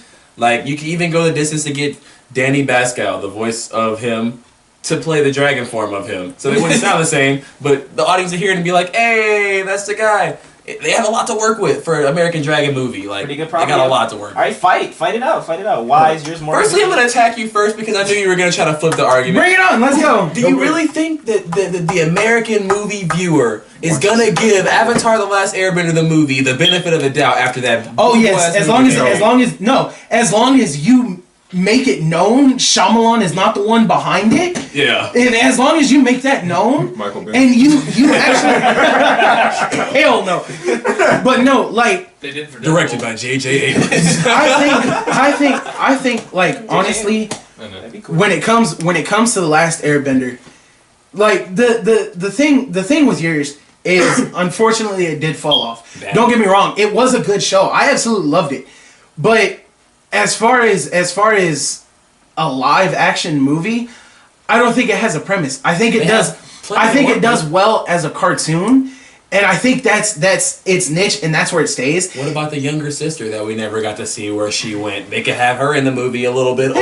They did show her. She got a little bit of dragon powers towards the end. She had just started getting them, the little baby pink dragon. In the movie, she'd be a little bit older, probably know how to See, do her but powers. that's the thing is the show fell off for a reason. After the animation switch. Yeah, that was another thing. That was another thing. They that wouldn't have aggravated changed the hell out of me. animation And style. the if I ending would've for the kept first going. season was perfect. The show was great. The And show then was great. for years, okay, let's actually think about it. Like the Ben 10 movies were all right at best. Like If they would were have been feature films and not Cartoon Network original movies, they may have been better. exactly. But the fact of the matter is like obviously Cartoon Network was willing to put actual effort behind shows that they thought could go somewhere. Generator Rex didn't get a movie because kind of like with American Dragon, it does well as a cartoon. Like that is where it fits. That's where you can have that kind of See, they never ridiculousness. stirred the pot though before, so you'll never really know that. But what I'm saying is like when you look at Generator Rex, look at the series as a whole. Like the whole thing is about this dude shape shifting into a machine and stuff like that. That would be cool to see in a movie. But what I'm saying is it's not practical. It's the fact that like as a cartoon you don't have limitations. Putting it into a movie, all of a sudden you have those limitations. You can't see those cool transformations that we fell in love with for him. You'll see one or two, but you don't get to see like the overabundance that the cartoon got to offer.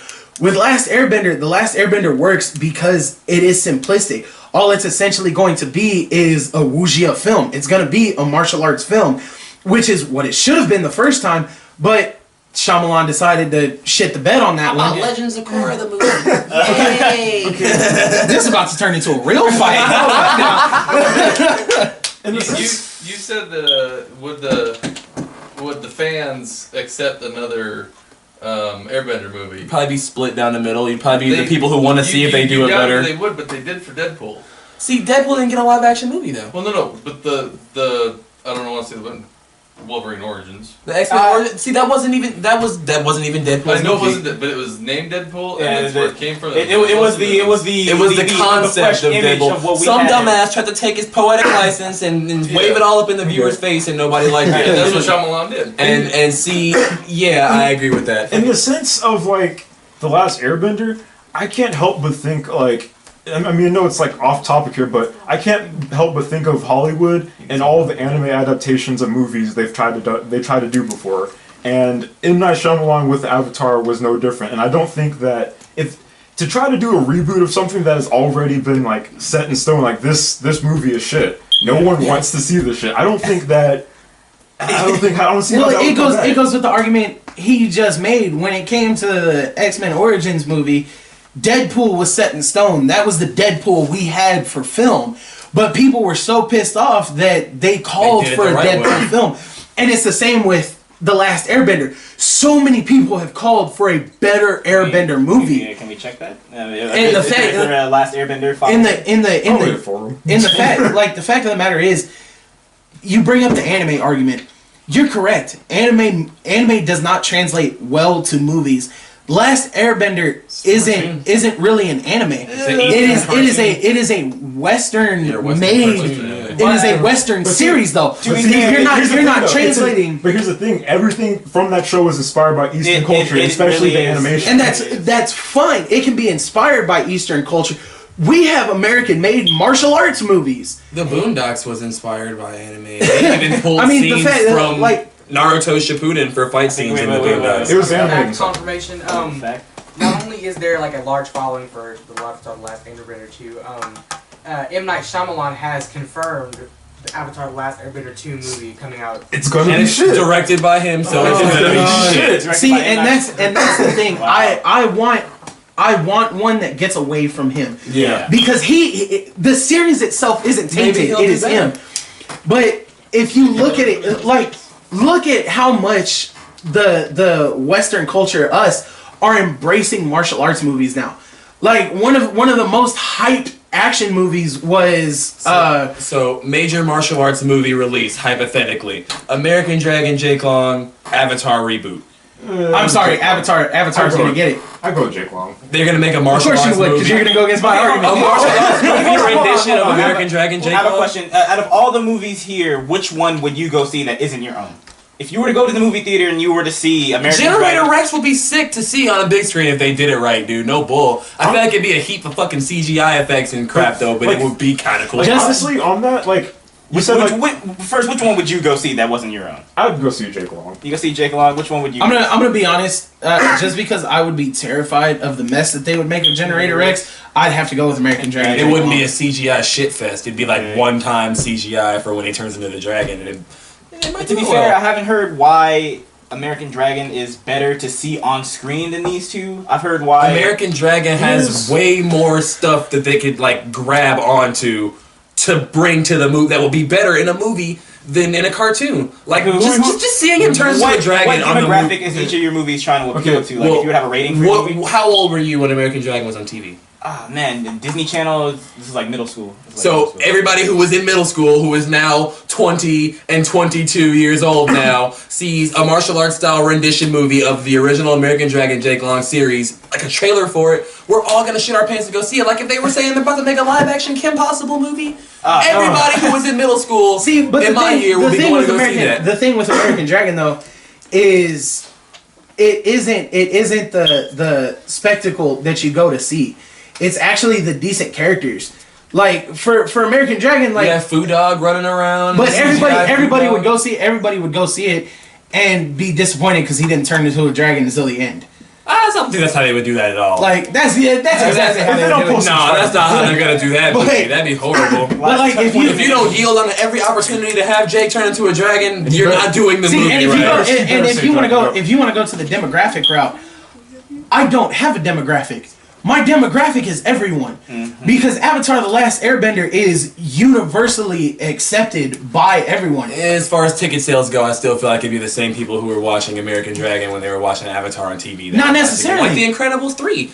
We were all like kids when that shit came out. Now we're all grown, so we're going to go see it. Incredibles 2. Yeah, Swing and a miss my there. bad. Even 3. In fact check by Oh, the couch. Cars 3 is what I was Okay. thinking of. Cars 3, Incredibles 2, Toy Stories, the new Cars. movies. You I thought it was watch just Cars being and Cars. prophetic, You but watch like Cars 2 and Cars Cars 2 3. Cars 2 is trash. It was trash. I watched the first one. First Yeah, the first one The was alright. Incredibles- He's not talking about the good movies. I'm he's like talking growing about up the, with But what I'm that's saying- how old we were when those movies came out. So now we're like 22, 20, 21, hype train and the is hype big. is back because that was our childhood. I'm trying to go see this now. See, but I mean, look at how that worked out. Okay, Deadpool was a hype train, and haven't people seen that, and man. people That is great. people. No, it is a great movie. Don't get me wrong, it's a fantastic movie.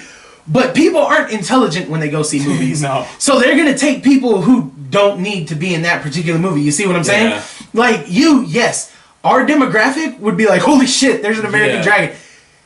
For you, like. Let's be honest. Again, that's our demographic. It's gonna be like, holy shit, there's a Generator X movie. It's a big Please one. don't be a CGI fuckfest. But see, here's the thing. But with Last Airbender, it's oh damn, this is a Last Airbender movie. Another you one. can bring it in. You can get your kids to watch it. You can do all of that stuff. The fact of the matter is, you can stop it. If you have Okay, to look. Here's what I'm saying. Like the whole thing with like Generator X is like, yeah, it would probably appeal to our generation, but you have to realize that the fact that it's a sci-fi based show. It's And new, too. It's new. It's sci-fi based, and the premise of the show is already set up for it to be like a pretty decent movie. Everyone's infected. Some people don't know that they're. If you were to infected by translate that on this. screen, like what do you think that would look like? Honestly, as far as the CG, I would say like. Y'all probably might give me shit, but this might be iffy with some people. But I'm thinking like Transformers. yeah, well, something along the lines of like Transformers. Nowhere CG. near Michael Bay. Yeah, nowhere near Michael Bay. But you have like the CG on it was. I mean, some people say it's a CG fuckfest, but You at the couldn't same even time, tell. It looked actually, but at the same I'm time, gonna be honest. Michael Bay directing the fight scenes for Generator Generator X. X would be That live would as actually be kind of dope. and see that's what I'm saying. Like the thing is like. You could pull the argument of like, well, the CG would be shitty and crappy, but you have to realize, go back to thinking of like the Transformers movie. The CG in that was actually pretty legit, and It was if you 80% go, and if, CG too. and if you go behind the scenes, you have to realize that a lot of the stuff that they made with the robots, every single part had to move. Every single part had to do something. No part was just sitting still. Everything had. It was See, intricate. Again, my only problem with Generator X is the limitations you have for film. Like Generator X did well because they had the over-the-top capabilities as a cartoon. And like, yeah, okay, movies are coming along because we have the Transformers and stuff, but I really wouldn't want a Transformer style movie for Generator X. Like, yeah, those fight scenes would be cool, but I don't want to sacrifice the story and the character development that Generator X has. Because I'm not gonna bash you. Generator X is an awesome show. Yeah. Like, especially with us being older and being able to understand things like character development and stuff like that more, Generator X is a damn good show, but it's damn good because it's a cartoon. I would like- much rather see a new big screen, silver screen Ben 10 movie than a Generator X one. And that's not bashing Generator X. It's just Ben 10 had 2 chances to make a good live action movie, and they didn't do it. For your closing argument, why would you much rather see American Dragon opposed to Avatar? First of all, Avatar. Reboot? Let's be honest. Let's be really real here. We've No one all wants to seen see it. it. We've all fucking seen it. Nobody wants to see it again. Nobody wants to. Let's give this movie another chance because the first one wasn't that good. No. This is new. I haven't seen a live action American Dragon before, so now I get to go have a new experience and not be going in there with the hopes that, oh god, I hope this movie's better than the last shitty one they made. Generator X will be good. I would much prefer to see Ben 10 as a live action movie or American Dragon as a live action movie as opposed to Generator X because I didn't even follow the show. I saw the crossover with Ben 10 and that was pretty cool. See, Generator X is dope. I've seen the episodes. I've seen it. Didn't follow it. I've seen it though. See, for closing? I mean, well, I'm gonna be honest. I pull way more for Jake Long than another Avatar. I mean, Yeah. I'm not even gonna like pull out like facts here. I mean, the Avatar movie is gonna be shit. It was first one was shit. The second one. Second one's gonna be Yes, shit. no, Third one. no. I'm not even gonna try and argue that basis. Yes, Shyamalan is directing it. It's gonna be shit. And for American Dragon Jake Long, well, I do think that's a good movie. I mean, it would make a good movie. At the same time, I can't help but feel that it would turn into another Teenage Mutant Ninja Turtles movie. See, Michael Bay. That was Michael Bay. No, I'm just saying, like, overall, just like from the cartoons alone, They standing did aside like from the 5 movie, TMNT reboots though. there've been a whole bunch of them. Though. Like, see, I don't think they would reboot it. They would probably keep it going if the first one's good, but don't reboot it. Like, but that's what I'm saying though. Like, it's still, even the show to me still kind of felt like even going back from the different TMNT shows, you had your funny ones and you had the more serious ones. Yeah. American Dragon Jake Long still kind of felt like it jumped between there, and it still seems more or less kind of like a TMNT show. And so if you think on screen, it would look like a cheesy TMNT movie, Yeah, or like the one Michael Bay made. okay. All right, cool. See, wait, so- right before we move to Ben's closing statement, do you have anything? Y'all keep saying the last Airbender sucked, but I mean it made $150 million. that's because everybody didn't know Everybody- it was. everybody- Everybody knows. To be They fair, didn't know, and then Nobody they seen knew. it, and then like, fuck, I paid money for this ticket to go see this movie. That was my Yeah. reaction. Yep. Airbending. I thought that I movie mean, was if you- good for okay, 2 if years. I What's the say it's a bad IMDb movie- rating on Avatar? If I say it's a bad Check movie, Rotten and I tell you Tomatoes. that it's a bad movie, you wouldn't go see it because I told you that it was. I'll still go see it. I'm never gonna take somebody's opinion on a movie. I See, gotta see it myself. I wouldn't go see a movie that everybody thought was. See, Now- I wouldn't waste my time. I'm actually gonna use something you just said. You would want to see a Ben 10 live action movie more so than a Generator Rex movie. No, I'm gonna quote you here. Yeah, you want to see it because they had 2 chances to get it right. To clarify, And- two Cartoon Network original movie chances. They did not get a silver screen movie. They But the got fact of the two matter Cartoon is, Network the fact of the original matter is, movies. they were live action movies. yeah, that's I So wanna the fact see of the matter a is, they were silver- live action movies. So it's I mean, and once again, I Plus Ben 10 is a cooler character than it kind of irritates me to fall back on it, but people like a redemption for characters and stuff. They like a redemption for certain series. Like the whole reason Michael Bay's TMNT movie made the money it did is because nobody liked the pseudo CGI one that came out, and so everybody was like, "Oh man, it's the Turtles. We got to give it a chance." So they went back. Everybody else went to Deadpool because, "Oh man, I can't believe they did that in Origins." But the Deadpool movie came out. No, they're gonna do Deadpool right. You could tell by the trailers that this was gonna. But be what I'm way saying better is, than what I'm it saying is, with the Last Airbender, you can't hold that against the movie itself just because the director was shit. Like, yes, no, it has that rating because Shyamalan clearly doesn't know what the fuck he's doing. 6% on Rotten Tomatoes. The reason I want it to come back, the reason I want this to be the next live action movie is because you get a director, you get someone who actually cares about it, and you're not just gonna get a fun movie. You're not gonna get an entertaining spectacle. You're gonna get art. You're gonna get something that is visually one of the most appealing movies we could ever see. And on top of that, the story is perfect. The characters are perfect. Like when someone talks about The Last Airbender, there isn't someone who says, "Oh man, no, that was a bet." No. Every time someone talks about The Last Airbender, it's how awesome the series is, and not how bad the movie was, how bad Shyamalan fucked up. Yeah. So if you come back and you bring it back with a director that cares, Would it be with someone a crew who bought that the cares, rights from Nickelodeon? Would- Because would if you your- can make it not a Nickelodeon movie too, Would yours be Avatar 2, or The Last Airbender 2, or would it be a reboot? Is it a reboot? No, I want it to be a reboot. I want it to go from the beginning, and I want it to be done correctly. I want it to show Aang, not Aang. I want Aang and Sokka and them to actually be characters. I want them to be developed the way they were in the series, and I want it to be the visual spectacle that everybody wanted from this movie. When you went to see The Last Airbender, and I do have to give that to Shyamalan, when you went to see the movie, despite how shitty it was beautiful. we enjoyed watching. And that's I wish it that's had more 3D in it though. They kind that's what I want from The Last Airbender. That was shit I want 3D. it to be done correctly. I want it to be brought back, and I want it to be the visual, the story masterpiece that it deserves to be in live action. All right. But all passion aside, How many people do you think share that same perspective as you? Quite a few. Can I argue something? Any fan of the 20%. series. Go ahead. On that whole respect of like, on the whole respect of like the last Airbender coming back, being a masterpiece, being this, that, and the other. That isn't exactly something Hollywood's been known to do for like anything. They make like I know what you said, like the whole thing of like it's not an anime, It's but wishful thinking. It drew What you're from a lot after. of Eastern cultures. And on top of that, it's like the only real time we ever get something that is directly like really close to the source material is if it's like a fan-made project or a fan-made movie or something done by the fans. Not by Hollywood. And I don't. And that's the thing. Hollywood is more concerned with the money for that a movie can make more so than they can actually get from like the story. Let's look at So what's your answer? No, see, now I do have a counter argument to that though. Think about when all of those movies came out. It was long before the renaissance of and I'm gonna use it. It was long before the renaissance of comic book movies.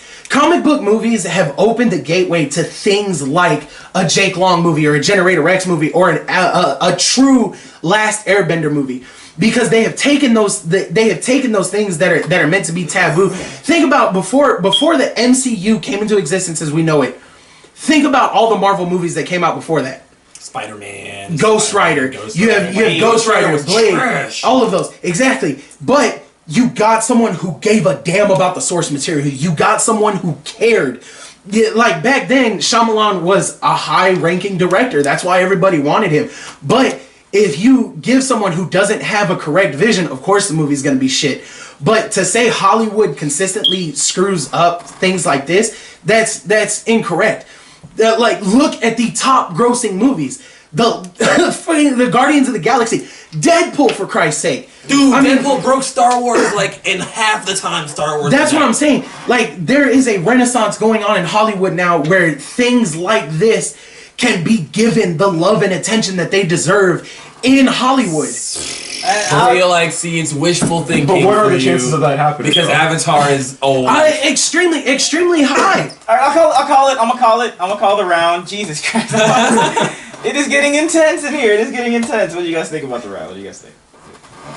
I think it's Based off passion and argument. Yeah, he had a good argument. Okay, You were really trying, man. I'll throw it to Tyler. What do you think? I agree with the argument that Avatar had its chance. I think that Jake Long was kind of. I think that if they were all to have a reboot, I think that American Dragon Jake Long has the best chance. Okay, but based on the argument, based off the arguments, you go with American I'm Dragon. going American Dragon. All right, you guys over there, based on the arguments. You'd have to go with Airbender, Avatar. but find a director that already does movies like that. Yeah. What's a movie like Avatar: The Last Airbender? Crouching Tiger, Hidden Dragon. Maybe Send it somewhere outside of Hollywood and see what somebody else can do. Put J.J. Abrams to do it. What got me? What got me? J.J. Abrams to do it. He would do a great job. What got me about Generator Rex? I would want to see Generator Rex on screen. I feel like if it was done right, because he's the only person who can really do that. And you forgot to mention like all the other stuff that he fights stuff like monsters and you know the whole Six, the Agent 6. That'd be cool to see on screen, but you didn't mention that. So I was kind of waiting. He is a character. He's a badass. He's a fucking merc. Like if I would have heard that, it would have swayed my opinion. Who plays Six? These are the questions. These are the questions. Jason Statham. And that would be live. American Dragon. You'd have a CGI food dog running around. Yeah, exactly. Grandpa, Maybe. The goofy ass dad. So Would be like Jim Damn, Carrey. I just thought of an argument I should have used against American Dragon Jake Long. Jim Carrey could be the dad. I would have preferred to have seen Jackie Chan Adventures live action movie as opposed to Jake Long. Jackie Chan is an Oh, it's the same shit. Jackie It's the retired. same shit. You gotta remember though, Jackie retired. Jackie Chan can play the granddad in American Do Dragon. you have another fact? I was thinking Shaolin Showdown. Shout! Wow. Thank you. Okay. All right. We'll come to that on the next question. But for me, for this, what really won it was the passion for Avatar: The Last Airbender. Like, I really think that the fan base. He made me believe that the fan base. I believe that was wishful thinking. I know when you. I'm gonna be honest. This last one is gonna be I'm a little worried about it. So who are you giving it to? You giving it to I'll give it Captain to Ben. Passion over here? It's the passion and the creativity in the Captain argument. Passion. Let's go from left to right this time. Okay, Or that way. who went first last time? Who went first? They have both gone first damn near every round. Yeah, it'll go from there, and we can even bring it back this way if Captain you'd like. Passion over here. All right, so like I said, it's the argument. Did you already? Yes. Okay. Jesus Christ, this is getting tough. What is this one?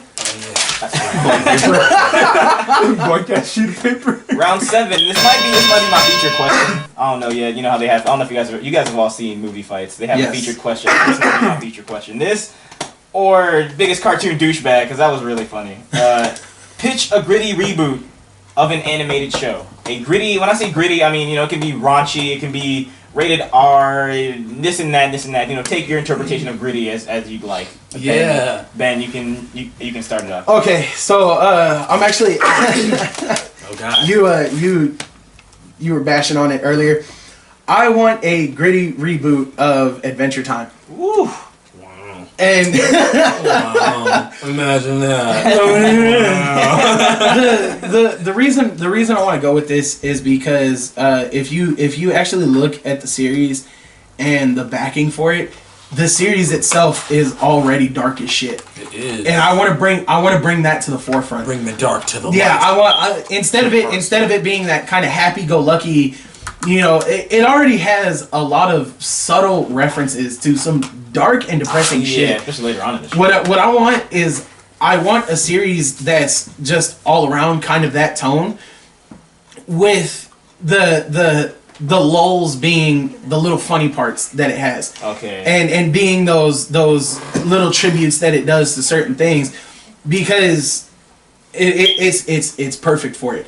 Like the world, the characters, everything is set up for it to be just a perfectly dark and wonderful series. All right. I don't know if you wanted to bring it around this way. If you're preparing your argument, I mean, I could take it around. So I can go next? Yeah. Oh yeah, go ahead. My gritty reboot will be a Billy and Mandy. Oof. Yeah, and You what? get grittier than that. Imagine if they took Billy and Mandy, slapped the Cartoon Network logo right off of it, and put it on Adult Swim. Or Cartoon Hangover. It'd be too gritty for Cartoon Hangover. 'Cause I'm talking gory, probably not strong language, but mild language, hella gore, hella violence, drugs and alcohol use. But it's Billy and Mandy. They're grown. They're still in cahoots with Grimm, but they freaking fight supernatural monsters. When and you shit guys fight, together. maybe you can give me like a plot synopsis. Maybe just a little if you were to go as far as plot wise. That was my plot synopsis. They fight supernatural monsters and shit, and they cuss and they blow shit the fuck up and slice stuff up, and there's blood and violence and people drink. Michael Bay.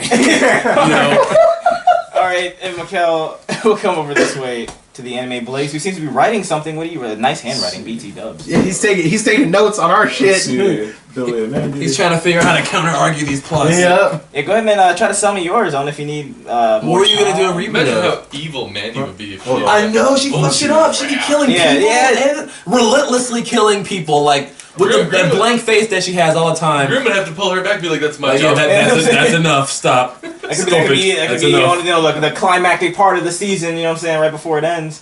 Adventure Time. I imagine that would be kind of intense. Watching Adventure Time gritty reboot. I'm waiting for his. The anime Blaze. Before the fight starts. Go ahead, take your notes, man. Okay, so should I address arguments first or just give me yours, and then when you guys fight is when you start telling why yours is better than theirs. Alright, so the pick that I chose was something that we all kind of could already picture. Yeah. Had somewhat lighthearted moments, but it also had its dark moments. And so the show I picked was Shaolin Showdown. I would watch the fuck out of that.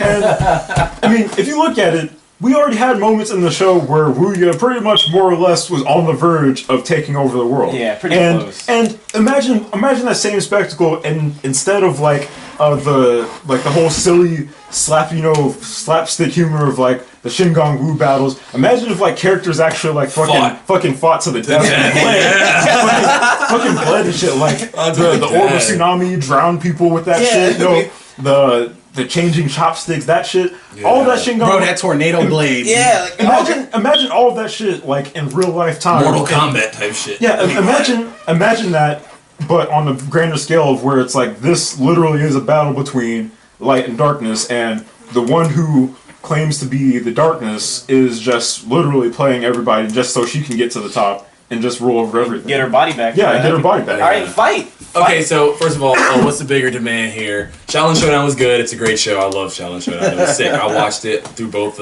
all the progress and stuff. But I also watched the fuck out of Billy and Mandy too. And I feel like a lot of people watch the fuck out of Billy and Mandy. Like we all have seen. If you were a child and you had Billy and Mandy. Can I get a fact check on that? How many people have seen Billy and Mandy? Right, you know, the rating maybe for each of these. Now imagine we grew with the show. We're old now. We're all old now. So let's bring the humor up to where we're at. It's still funny, but it's more adult oriented humor and it's more violent too. I feel like I'm gonna want to watch that over Shaolin Showdown because back in the day I would watch Grim Adventures of Billy and Mandy over Shaolin Showdown. Deadass, I didn't even watch Shaolin Showdown on TV. I watched it on the internet. Like I binge watched it on the internet. I didn't even watch it when it was on. What was that? WB Kids? Is that the channel? Cartoon Network. Yeah. My biggest issue with Shaolin Showdown is we have adult versions of that. It's The Protector, it's Muay Thai Warrior, it's Ong Bak, it's all of those like hardcore, violent martial arts movies. All you're doing is adding a sense of mysticism, which really doesn't elevate it to anything. Like the mysticism itself doesn't offer anything. What you're wanting is the martial arts spectacle of it, and we already have that. Whereas Billy and Mandy, I can't knock it down. I can only just explain why mine is better. Like with Billy and Mandy, the only issue I really have is like how do you explain that? Like Mandy makes sense. Grim makes sense. Billy's seen some shit, man. He's seen some things. But he's an idiot. And I said that too. I would water down his stupid just a little. He wouldn't be retarded like he is in the show, but he still wouldn't be smart. The fact of the matter is that's what makes Billy endearing. Like their dynamic works, but if you go into a gritty series, basically they're just dragging around the retarded kid. Like, that's really how it works. Have you ever heard of the term retard strength before? Because Billy would be a badass. But do you really want to have that as your basis? Like that's awful. Yes. Retard strength. It's Adult Swim to retard strength. They get hit and sliced and shot and blown the fuck up, and it doesn't kill him because he's fucking stupid. It doesn't click with him. But no, to go with mine. Oh god. Adventure Time is already dark. Like it already has the premise set up for it. The only difference you would make is instead of it being like think about it for a second. You get to see this kid whose only aspiration in an apocalyptic world, in a world where he is the last human that he knows of. His best friend is a dog. You already have every sentimentality playing off of every apocalyptic series ever. That's pretty dark. And then on top of that, all he is struggling to do is be a hero. See, in this world where vampires, monsters, demons, and fucking wood behemoths, gods, everything like challenges this kid. You can make Adventure Time. Sounds like He-Man. You can make it Exactly, dude. That would be so fucking dope. A fucking new He-Man for this generation. Wow. And then on top of that, it's set with characters that we already know. Like you can already you could make Adventure Time grittier without rebooting. Okay, is all I'm thinking. Okay, I need to defend mine. Okay, You don't have to reboot it to make it grittier. You can just. Yours technically isn't a reboot either. It's a continuation of the series. No, because it's a whole different premise. It's not a comedy. They fight. But you're saying you want to see them. You're saying you want to see them older. Okay. Yeah. For them to be older, it would have to be a But if continuation. they rebooted, different animation here's the thing. style. You said we already have Shaolin Showdown. But here's the thing, we don't have anything like Shaolin Showdown live action. We really don't. We don't have anything that has like the whole mystical elements of like charms and all this other shit that could give people the power and actually make them fight to the death. Would your gritty reboot be live action? Would it be a live action gritty reboot? Or Yeah, live action gritty reboot. Okay, I can see it. Would it be a movie or a show? Would it be a show? Live action. A show or movie? Okay. And see, I guess to kind of go toss the shit my way. I'm gonna start tossing shit on y'all. Oh god, he's coming after shit. Okay. You said shit. The darkness. Okay. I got you described, you know, the whole thing, you know, with the kid and a dog, kind of made me either think of Fallout. Yeah, that's even better. I was thinking The Last of Us, but it's not Fallout. It's not. And then here's the thing, like you said that it has dark and depressing moments, but here's the problem with that. It's so far into the show already with its funny, silly / dark moments that you can't exactly just flip it on its side and try to turn that into a movie. It's too far. I'm not trying to turn it into a movie. Yeah, it would be a series. And even then, How would you do that, you don't necessarily have to reboot it, make it a continuation. I mean, the series has already started developing darker. It has become heavier. It has become more plot driven and all that stuff. Now all you have to do is add certain elements. And to me, it doesn't even have to go to the level of blood and gore and constant gruesomeness. Like, for it to be gritty, you can finally actually start seeing how this world, how being alone weighs on this kid. Because that's really what he is he's a child. He's growing up. Finn is I think he just turned 16 in the series. Yeah. And he has been alone. No, correction. He has been with Jake. Jake and his parents are the only family he has ever known. He has never known another human. His father essentially gave him up. Like, his father disowned him. And like, everybody hears gritty or gruesome and they automatically think, oh, well, it has to be bloody or it has to be gory. No, it doesn't have to. It just has to have more weight, more gravity to it. Hit those notes. And I honestly feel like Adventure Time, story-wise, character-wise, and development-wise, already has some of that gravity to it. Which is why, so once when you again, add wouldn't more have to it, no one's gonna look at it and be like, oh wow, that's a drastic change. No, it is good development. Why And would you So much you wouldn't rather- have to reboot that to do that, though. You For could your just closing make the argument, why series, would you much rather see that opposed to theirs? And then I'll move to Derice for his see, for closing argument. Shaolin Showdown, You can get it. for Shaolin Showdown, I mean, yeah, there are actually quite a few martial arts movies that deal with mysticism and powering up through certain items. Like, that's not a But is it on the level of taking over the world, kind of evil kind of shit? yeah. Watch White Snake, Empress and the White Snake. See, you're So, saying that it's like his- Like everybody but knows. he's like, it's you got your kung fu movies and your Tony But Jaa's then and your there's Jello, but it's not Shaolin Shaolin Showdown. Showdown. It's The Protector. It's not Shaolin You Showdown. got, I mean, you got. Think about it. You The got fact that it's Shaolin Showdown is what makes it think about worth it on this. watching. Think about it on this scale. Well, you also Think about it on. and then here you go. So you want to reboot it as a movie, correct? Yes. Are they going to be older? No. You can have it in the same. Here's Oh dear Lord! And see, here's the thing, though. Yeah, go ahead. Here's the thing. Like, you threw in the whole argument of like, oh, Finn's a kid. You got to realize that Shaolin Showdown, you got 5 kids from different corners of the earth. You got the monk, the person who's from the high-tech city of Japan, Tokyo. You got the Cowboy cowboy guy, Texas yeah, rancher, Texan dude. and you know, you got all these people from different backgrounds who, literally at the beginning of the series and all that stuff. What was Ryuda? What was his name? Jax. Was it Ryudo? No, Who? the Brazilian kid. That was Raimundo. Raimundo. Raymundo. Okay, there you go. And that's the thing, like, you got all these guys from different nationalities Brazilian? and different, I yeah, think so. yeah. You got all these guys from like different nationalities and shit. The And chick was from Japan. yeah. That's what I was trying. I wasn't trying to cut you. I was trying to peg where okay, different nationalities. And I was trying to connect character in my mind. So and like you got all these characters from different backgrounds and shit, like, and literally throughout the series as it went on, you could see that they had literal moments that they didn't agree with each other. Just like the whole reason Raimundo left in the first place was because he didn't agree with them with the way that they were doing things, so he decided to go evil. Yeah. And that, to me, that would translate pretty well into a movie. And seeing five kids, not 5 adults, 5 kids try and deal with that shit on a day-to-day basis. Badass kids too. And fight battles that they don't even really have anything to deal with. see, like, they shouldn't have to. but in all honesty, Shaolin Showdown works because it's a cartoon. Like that's really what solidified. Like, if you were telling me that you were gonna reboot this as another series, okay, I'd have a tougher time arguing with that. But the fact is, you want to reboot it as a movie, as a live action movie, nonetheless, like that doesn't work for me. It works because it's a series. You can have these moments and you can have these character interactions with children because it's a cartoon series. So is Adventure Time.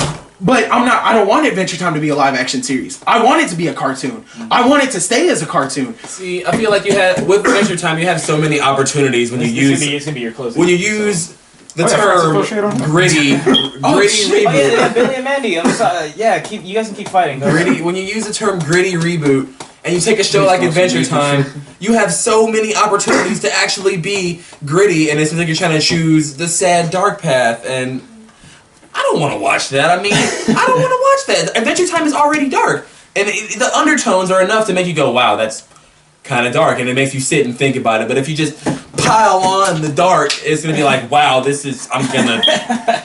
You know, when you say gritty, I'm expecting more violence, more over-the-top violence, some adult themes, but to just why does violence have to be... That's grit. Like, That's why does that automatically translate to grit? I mean, look at the Batman movies. Everybody says those were gritty reboot for Batman, and they weren't over the top. They were more graphic. edgy. They were edgier. That's the fact of the matter, though. They had more adult connotations because he dealt with heavier shit. I feel like that's what you would do. Opportunity with Adventure Time. I haven't seen any knocks for Billy and Mandy. Like I got you covered. Damn. If you can take him down. Okay, so you talked about Billy and Mandy being like a darker and grittier reboot of a show, right? Yeah. I got you covered. Okay, the problem with that is that the darker reboot or the darker thing for Billy and Mandy kind of already exists. Not as a cartoon, but as a comic online. It's called Grim Tales. I have seen So with that argument, why don't we take that and reboot it to the show? But it won't be. Because it already exists. You have a premise now, though, is what you're providing me with. Now I have a premise for my gritty reboot. But let's use the Grim Tales comic. Like Walking Dead. Walking Dead was We've already heard your premise, though. But Walking Dead was a comic. They made it into a TV show. Yes, but it was a comic that became a TV show by the same name. It was the same thing. You're talking about yoinking someone else's material and turning it into... We'll buy the rights to it. Like, he had my idea? Sweet.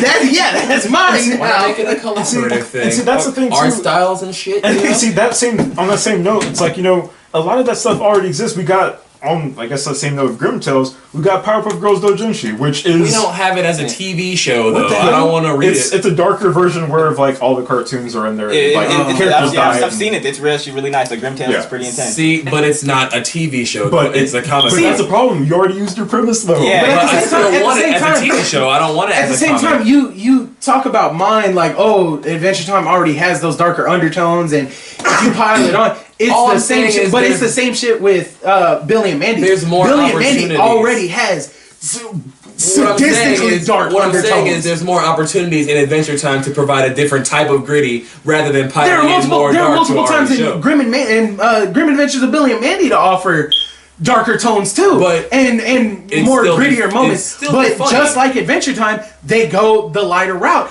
I'm arguing the same thing you are. I want them to go the darker route. I want them to go that more adult route. It would still be funny, though. But the fact of the matter is, like yours, all it has to rely on is the over-the-top gore and violence. And the adult humor, it'd be funny still. But look at you take mine and his.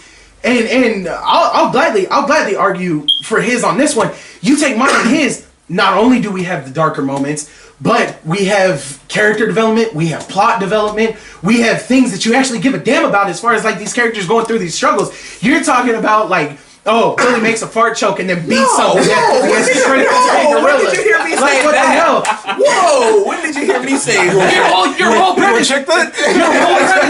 premise was, it's gonna be bloodier and violent, I and said they're they fighting fight monsters. supernatural. Of course, there's gonna be story. You can't have a show without story. That's just asinine. That's all. Grim Adventures of Billy and Mandy. That's what the opportunity is. It's a fucking show. The gritty reboot is the opportunity to provide more of a story to the show. Billy and Mandy. It's gonna and sound Shaolin bad. Showdown the movie. Look. This is gonna I'm sound. buying tickets to that.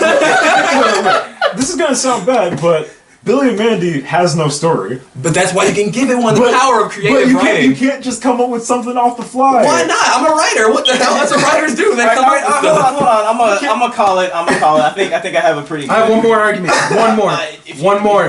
Shyamalan would probably direct your movie. Ooh, throwing shade. Any rebuttal? I mean, that's kind of a low blow. That's like if somebody punch you in the nuts and spit on you at the same time. do a rebuttal though. If you had I'm one gonna be honest. Don't take that into consideration. That was me being an asshole. Yeah, one last thing to say. One last final thing to say. What would it be? What's either of them? Or? Yeah, about anything, and I'll have it go back around. And I'll go back to Tyler see what he thinks. Okay. Like I said, Billy and Mandy doesn't have a story. You can't just come up with something off the fly and expect people to go with it. The dark story for it already exists by somebody else. So technically, you already. What if Maxwell Adams rebooted the show? And then Adventure Time. And then Adventure Time. It already has its dark, depressing moments, and it's kind of just like the creators of the show can't decide whether they want to be silly and funny or dark and depressing. There is no middle ground with the show. If you were to get them both really quick, in accordance to yours, they struck the perfect balance. They know exactly what they're doing with the show. That's why it's been the top viewed show on Cartoon Network for 3 years. And Billy and Mandy, the fact that your biggest argument and whether or not you would develop a story or not, that's not what you said initially. Your biggest argument is you just want it to be over the top, violent, with adult humor. That's a gritty reboot. But and you can give it. You will not make a show and not give it a story. I feel That's like it'll dumb. be something along the lines of Robot Chicken. See, no. Robot Chicken. You were talking about mine being low blow. Robot Chicken is sketch comedy. if you were to get them both, Okay, so first of all, yeah, Shaolin Showdown would have been good rebooted as a cartoon, not a movie. Nobody's gonna go see Shaolin Showdown the movie. They have nothing to work with for Shaolin Showdown the movie because the series already solidified what happened as far as the plot goes. Adventure Time is, you said it yourself, it's the perfect balance. I feel like you could put more dark stuff in it without even rebooting the series. You would waste a reboot by rebooting a show that's still going. all right, and I'll call it Tyler. What do you think about the round? That was the round. Based on the arguments. Based on the arguments, I think it's gotta go to Shaolin. Shaolin Showdown. You guys were there Favoritism. based off of the arguments. Bro, he has not picked a single thing I have said this entire time. Like, I've been arguing my ass off, and he's just like, you know what? Fuck that fat ass. I don't know. I think I can't really agree with any of them. Really? Yeah. I mean, I'd like to. You can't really make it grittier, but I'd like to see a reboot of Invader Zim. Ah, yes! Bruh. It would be pretty nice, but based on the arguments, like if you were Based on the arguments. if you were to pick one, I'm saying. how would that all over sway that. you?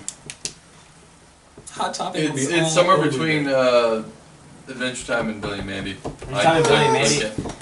Wait, Alright, I'll take that tie. I'll take that tie. What really got me, he says Adventure Time, Billy and Mandy, he says Shaolin Showdown. What really got me, for Billy and Mandy is just that at first you had a good idea how you know they're teaming up to fight people. You said discuss the synopsis after we go around our fight. course. My initial argument was not the plot Oh, no, of the I know, show. yeah, I know that. I know that, but what They it tried sounded to like swing me, that shit at me too. I was like, What it sounded like to say that sounded like Supernatural with the Grim Reaper and a dumb guy. Like, see, you know what? I've never seen See, Supernatural. I didn't want to make that It sounds comparison. like But I was like, I watched the fuck out of that. Animated Supernatural. I was like, I do not want to be that Is it cheap. good? But Supernatural's dope, it's bro. no Is it good. an animated Supernatural? It's an anime, but I don't think it's that but good. it's but the What? Anime version of Supernatural. Oh. It's bad. but to me And you like, say animated, you say Supernatural with a Grim Reaper and a dumb guy like it's not like you wouldn't watch that. but you gotta think it's just Supernatural with those characters in it. It feel like it kind of exists. And also with Grim Tales, the gritty version of Grim Adventures of Billy. And my counter argument for Grim Tales is it's a comic, not a cartoon. but- I want a cartoon But the gritty, animated. But the gritty version already exists, so we know which what we're gonna reinforces get. the idea that a cartoon would be sick. I understand, but we already know as the consumer what we're gonna get. I've never read You know, Grim but Tales. you're like, oh, I read Grim Tales. Well, I imagine I'm gonna have something to compare it to. It could transcend that and be better, or it could be worse. way better. But we have that to compare that to. The same goes with Adventure Time. I keep hearing you don't have to reboot it, and you said it yourself. It did strike the balance of that. Like I imagine if you, it's like a cup of water, man. So it's like not half empty, but half full. If you take out certain elements, now it is half empty. If you put something into it, it is half full instead of being that perfect balance. Shaolin Showdown, if it was a cartoon, it would be better, but I have to go with Shaolin Showdown because there isn't really anything like it. You know, you have your Ong Box and you're the protector. But it's Even still, the raid. but the raid. it's not challenged. Exactly, it's not Shaolin. Like, imagine if Tony Jaa had the fucking... The Raid. Yeah, I've been trying to think of that fucking movie title this entire night. I have to go with Shaolin Showdown, and I kind of hoping that would happen. Because now it's a tie. It's 3-3, and we move on to our speed round. Cartoon's best guitarist. Valhalla. Squizgar Squiggle? Damn it! Damn it! I couldn't think of his name fast enough. I was like, Squizgar Squiggle. Cartoon's best guitarist. Cartoon's best guitarist. Best guitarist. Valhalla and Squizgar Squiggle. That's Fucking Tamika from Class of 3000. Ooh. Okay, I heard Ben first. You get 20 seconds. I'm gonna let you know. Go. Valhalla, voiced by Tom Kenny, automatically makes him awesome. Plus, he's the Viking god of rock. That is all his character is a metal god. That is all he does is play the guitar. That's it. That's where his power comes from. He is literally the embodiment of metal. All right.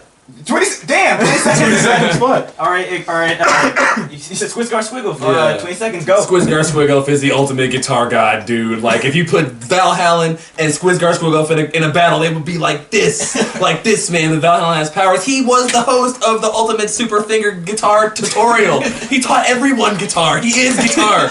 He M's guitars. Okay. 20 seconds. Go ahead, Tamika. Alright, Tamika of Class of 3000. She already got the spunky black attitude that we all love. She knows how to. All of us? Well, most people. She can play the fuck out of guitar. And she's from an iconic show that people loved and listened to for the music in the first place. Oh, yeah. And honestly, I think we'd all love to see her It's got back. Andre 3000 behind it, so you know. Jeez. Jesus Christ. How am I gonna do this? Oh, did we not get a rebuttal? Oh yeah. Oh shit, man. Yeah. Oh shit. Who's rebutting first? And what are we rebutting? I can still go in the same order. Oh yeah, I'll go first. It'll go. I'm down. In the same order. You get 10 seconds. I guess you'll get 10 seconds. Go for it. Because I'm not even going to need the full 10 seconds. Because let's be honest.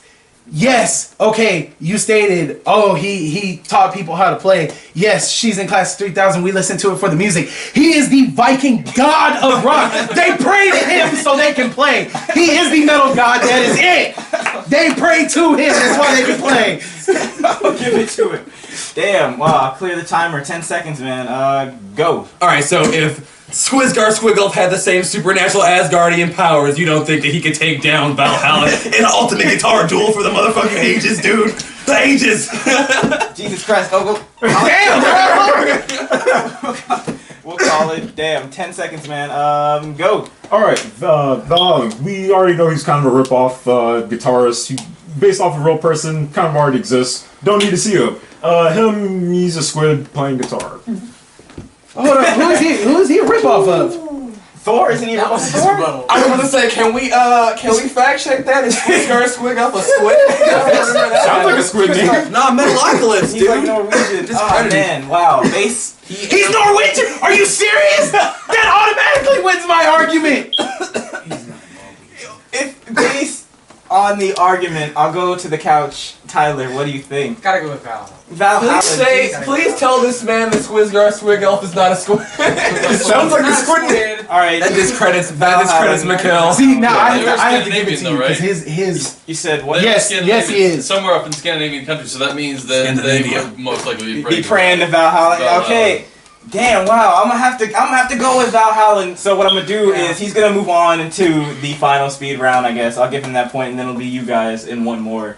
And the winner of that will face Ben. I feel like, and this is just a personal thing, Squizgar Squiggle, if you don't know your shit, I should discredit you. Type his name in so I can see a picture of him. He said a squid. He's from Metalocalypse, right? Yeah. playing If he's from guitar. Metalocalypse, I probably know what he looks like. He plays said- guitars. You know. He said a squid playing guitar. That is a discredit. I thought Squid. My bad. I thought Squidbillies. That Okay. is a discredit.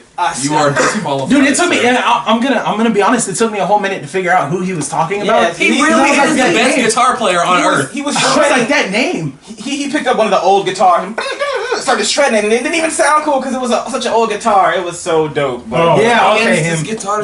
yeah, but God, I'm just Valhalla, saying, he made a saying. good point. He is the god of rock. Like, And he's the best guitar player on earth. Because God. so I guess that's how I should do it. You move on, I guess, to the final round, and then I'll give you guys one more of these questions, and then in the final round, it'll be two speed round questions to see who will take it. Oh, we're only doing 2? Yeah, I couldn't think of any more. If I can think of some on the fly, I got you. Tenfo. Okay, Hey, so for everybody that's watching, send in questions. yeah, please, I definitely. mean, I'll gladly, I'm on Twitter. I was about to say, I'll gladly hook up with these guys. You can go to the Underachievers page. Definitely. Just make sure to identify Joker, so that way I know the questions are coming to us. Yeah. And I'll send them along. Yeah, and at the end, I'll have everybody do their handles. You can give the at this and at that, and where people can find you. I guess for the final question, I'm gonna ask it, and you guys, you gotta pick one. You gotta scream out your answer. First one to take it is the first one to take it. There's a marathon on television. Which one do you watch? Shock Zone. My Life as a Teenage Robot. My Life as a Teenage Robot, dude.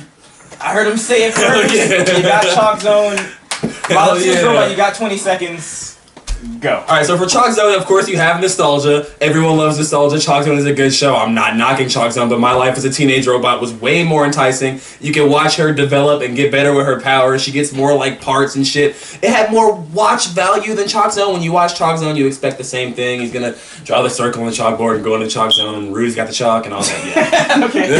Alright, I'll give it to him. Even if you haven't seen it, you still gotta try to convince me. I've seen it. Okay, Chalk Zone, you got 20 seconds. Go. Alright, Chalk Zone. Why I think it's better than My Life as a Teenage Robot. You have a guy who is regular ordinary kid, picks up a magical piece of chalk, goes to a world that he never even knew existed in the first place, and on constant day-to-day basis has to save the shit out of everybody that lives there. Yeah. And it's, and then go back to a normal life. So it's not just like your everyday shit. Did it die? Oh, okay. Wow, 10 that's 10 seconds? seconds rebuttal. Yeah, okay, go. I feel like as kids we all wanted to go to the Chalk Zone, but then My Life as a Teenage Robot came out and we were like, dude, this shit is so cool. Like, all the characters are good. It's just worth watching. 10 seconds.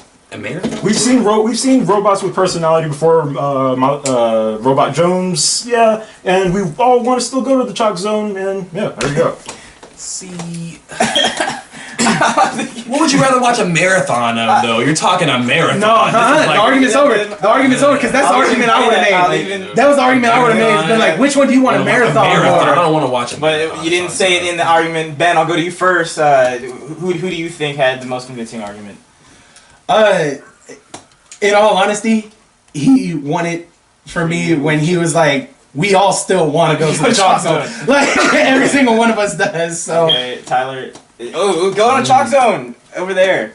That's what she said. She said Chalk Chalk Zone. Zone. Ooh, okay. Oh man, I'm gonna give it to Chalk Zone. I'll see the anime blaze in the final round. Dude, in all honesty, if you would have said, I wouldn't watch a marathon of but if you would have Chalk made the marathon comment, I would have gone with you hands If you down. would've I just have to work. I had 1 second left, when he clocked me, he was at 9. That To was be my honest, last to second be honest, argument. I would go with My Life as a Teenage Robot too. I just had to work with something. In a marathon, you get to see that progression. She does get badass. She gets The badass. show progresses, She gets but- sick. But at the Damn. same time, we did see. Damn. All right. So in the final round, we're gonna go around. I have 2 speed round questions. I can ask all 4 of you guys if you guys have any other questions. I guess if they both tie, because I only have 2, and it's 4-4 right now. So if you guys both get a point on the fly, I can ask ask the panel for questions. the Thunderdome. Oh yeah, and I'll ask you to help out with the round also, and you Tyler, and then back there.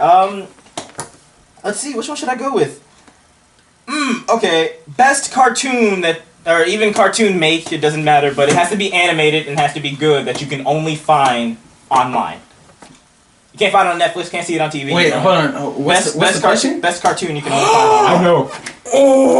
Best cartoon you can only find online. I know. You better say. You can say your answer. Huh? Ruby.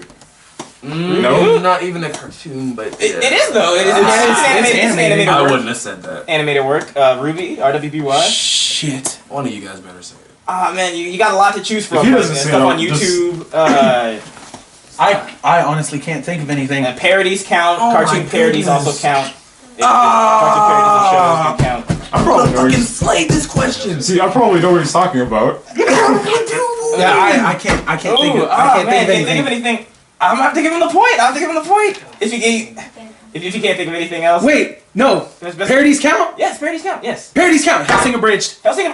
Okay, all right. Nobody said it. What was it? Fucking One Punch Man, dude. You We can don't only- live in Japan, so we can't watch it right now. We can only watch it online. No, that's not true. It is true. No, it's on One Crunchyroll. Punch Man. One Punch Man does Yeah, not it's on come on Crunchyroll. TV. That's still online technically. It's streaming. But it can be It's on TV streaming. in Japan. But we It's can't on see. TV. You But said it's that on we TV. can't. But it's on TV. But you said the question was somewhere. that you have you can have to find watch online. It's on TV Can somewhere. you watch it I on would TV? let him. I don't agree, but I would You let him can't fight. You know watch it on what? TV. You know what? No, I'm not even gonna go with One Punch Man because I could eviscerate it. Anyways, Hellsing Abridged. That's mine. Okay, I heard Ruby yeah. first. You get 20 seconds for Ruby Oppo. Have you seen Hellsing Abridged? This man said he could Have you eviscerate seen it. RWBY? No Have way. you seen it at all? Ruby? Oh Yeah. hell yeah! Okay, yeah, Rooster Teeth are fucking the shit. All right, 20 seconds. So what do I Right versus versus am I Blue. devaluing his? Or? RVB. Both. You gotta tell why yours is Alright. better. Hey, You Ralph, could use your for 10-second all rebuttal to say why Does Red his versus? is I don't worse. think Red versus RVB's Blue not counts. Rooster Teeth, but it's online. 20 seconds. Red versus Blue. Yeah, is it's 20. You Rooster get Teeth. 20 It is. first, and then your rebuttal's 10. But that's the thing is it's machinima. I don't think it counts as animated. Red Red versus Blue. RVB doesn't count. It ran for like what? How many? But it's not animated. That's a hard one. It's I feel like it's animated. not. They use They're using the sprites from Yeah, they Halo. use That game. is that process is called animating. Anyways, Motherfucker. Okay, you get 20 seconds. What is it? Best cartoon you can find online. Go. All right. So Hellsing Abridged. Abridged. I'm not gonna lie, it is funny, but at the same time, we already watched Hellsing, and nobody watches Hellsing for the comedy.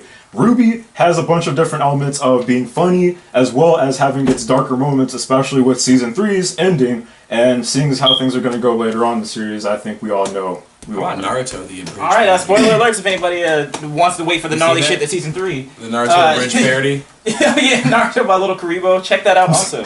Then yeah, Naruto Bridge is pretty funny. 20 seconds. Go. okay, now I'm not gonna bash Ruby hard because I actually absolutely love Ruby. But Hellsing Ultimate, the series that Abridged is based off of, is one of the best rated anime. On top of that, Hellsing Abridged not only kept the awesomeness that is Hellsing Ultimate, but made it hilarious. You go and watch Abridged because of the comedy. Oof. Okay, 10 seconds. 10 seconds. Hold on. Yeah, get your stretches in. Get your stretches in. This is the long stretch. Go. Like I said, Hellsing already exists. Nobody watches it for the comedy. Adding it in doesn't really do anything for it. People watch Ruby for the story.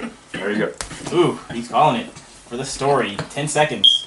Go. As I just said, the comedy brings people in. That's the whole reason Abridged is running for an entire 10-episode series. Ruby is good, but comparing it to Hellsing Abridged is just it's unfuckwithable. Oh, okay.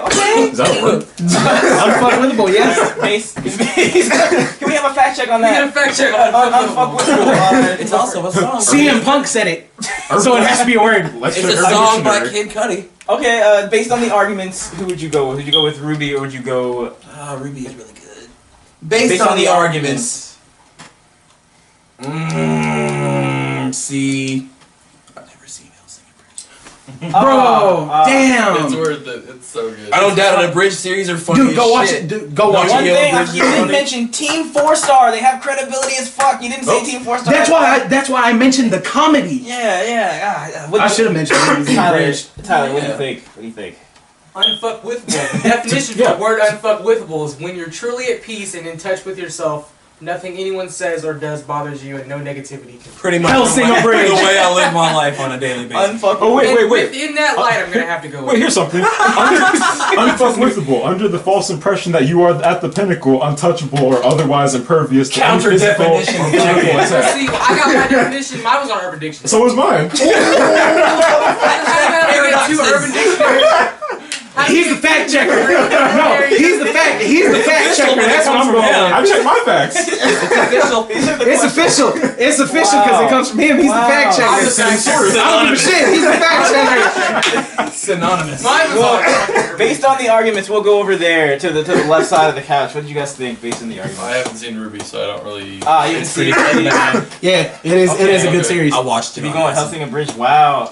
God, what I didn't I don't hear. know shit about Hellsing. What I didn't hear was Team 4-Star. yeah, Team 4-Star, and I feel Yay. like he was saying you've seen before what Hellsing is, but he's debating the parody though, and the parody's fucking hilarious. It really is. And that's why I went with the argument when you mentioned nobody watches Hellsing for the comedy. That's why you watch the abridged series, because it brings in the comedy. It sheds that light on that. Yeah, we'll definitely edit this down to a reasonable length. Different parts. Yeah, well, yeah, definitely. Well, then again, Movie Fights doesn't edit shit. Yeah, they really do. Yeah, they do. Oh Yeah, they do. Movie Fights goes for like the runtime is an hour. Yeah. So Damn, we're filming this for like 3 hours. let's do this. Okay. Who gets the point? God, what really got me. You guys didn't say One Punch Man. That's why you suck. Unfuckwithable. I can destroy One Punch Man. What's your argument against One Punch Man? What you got against it? Cut off his arm. What? Cut off his arm. Cut off his arms. You wouldn't be able to. You're not gonna get to Saitama's arms, motherfucker. I'll destroy that later. God, I'm gonna have to give it. Man, this is really tough. Ruby does have the full package. I feel. Got your full. But as far as passion in the argument goes, I'm gonna have to go with Ben. Only because it's not Hellsing. A majority of your argument was, you've already seen Hellsing. Why would you want to watch the abridged? But you're there because it's not what Hellsing is. So I feel like that's the one thing that really caught my attention. Though what was swaying me to your side was how it's the full package. You're going there for no homo. You're going there for the girth of Ruby, but you're not getting no homo. You're not getting that. So This man gets a nickel every time he makes a big joke. I'm telling you, bro. Count those nickels on the piggy bank. With Hellsing and Bridge, you just get the tip. Not the full package. It's 5-4. It's 5-4. So if Ben can take this last question, I need this. So one of these is coming back to theaters, and which one do you want to go see? Oh shit! In one of these movies, it's not a live action; it's the actual movie going back to theaters. Which one would you rather see? Pokemon 2000. Oh God. Or the Iron Giant. Iron Giant. Ooh, I heard Pokemon 2000 first. Go Pokemon 2000. You get 20 seconds, man. Go. Okay, so as a lot of you guys know, Pokemon 2000, out of all of the Pokemon movies so far, has probably been one of the most emotional ones. Ash probably would have died if Mewtwo didn't have a change of heart when you saw all that shit happening going down. And more or less, we got to see a more different side of Pokemon and actually seeing it as more than what it is. Ooh. I won't say it. Okay. I won't say it. I know what you're gonna say. I won't say it. I know what you're gonna say. Go ahead. I feel like Do it. I'm gonna go ahead and DDT this right off the bat. You were talking about the first movie, not Pokemon 2000. Yeah. Pokemon 2000 is with Lugia. Now, on to the Iron Giant. It is single-handedly one of the best animated movies. It garners so many great reviews. The power behind it. When the Iron Giant dies, you can't tell me that you saw that and didn't feel just overwhelming emotion. Oh, wow. You got 10 seconds to You're prove your heartless point. prick. Just clarify, Pokemon 2000 was It's the one with Lugia one. Yeah, Not the one that with- was Pokemon the first movie you were So- thinking of. I heard it immediately. I made the same. Yeah, he made As soon as he said Mewtwo, I was like, I feel like gotcha. And on GP, that movie was horrible. I'm not in this anymore, but that movie was fucking terrible. After the That round, movie was yeah. horrible. Pokemon the first movie. I mean, not Pokemon. Pokemon the movie 2000 was awful. Alright, well, you got 10 seconds. Pokemon, you gotta discredit his, and you got 10 seconds to tell me why Pokemon. I feel like I should win just because he didn't know which one he was talking How about. do you discredit Iron Giant? I could. I definitely could. I could. But you got 10 seconds. Go. Pokemon movie 2000, we got to see a character that was the underdog finally actually become the chosen one, and yeah, there you go, chosen one. What was that movie about? He calls it. I know what that movie was about. We'll talk about it after the round. You got 10 Still didn't seconds. know what it was about. Go. First off, Ash established himself as a hero in Pokemon the first movie when he sacrificed himself to save Pokemon that weren't even his, to show that all Pokemon had a heart. And again, the Iron Giant ending filled you with emotion. Ooh, okay. I'm calling it. Yeah, I'm calling it. What would you, based on the arguments? Bro, Pokemon the first movie, Pokemon the movie 2000 was terrible. I can't get over that shit. Based on the arguments. What was that movie even about? It really wasn't about It wasn't much. about anything. I listened to the dialogue and I'm like, you did not answer my question at all. But I'm 8, so I don't care. Why do I understand nothing more? But I'm 8, so I don't care what he's saying because Pokemon. Based on the argument. You had the passion. You didn't know what movie you were arguing, so based so I on have to give it to you. Okay, He didn't- based he on didn't the know what you argument. were Check with the arguing. Iron Giant, you didn't know. The Iron Giant. That gave it based away. on the argument. Fuck. Based on the argument. Yeah. Okay, the Iron Giant. It seems unanimous. Iron Giant was not that great. You can. Whoa! Oh God, here it comes. No shit. He was a nuclear monster who got amnesia, and Like so Goku. who knows that when he forms together, he's not gonna go do what he was sent to do. That's part of what makes the movie awesome. To be fair, Ash chose himself to be the hero in the first movie, but it was confirmed in the movie 2000 that he was the hero. I see. But I didn't say Naruto. the The Iron Giant is Goku. Yeah, Whoa, and Superman, but he's a nuclear robot who will fuck Instead up of the a whole fucking human race. superhero alien who gets power from the sun. Beside the point, our first ever movie fights where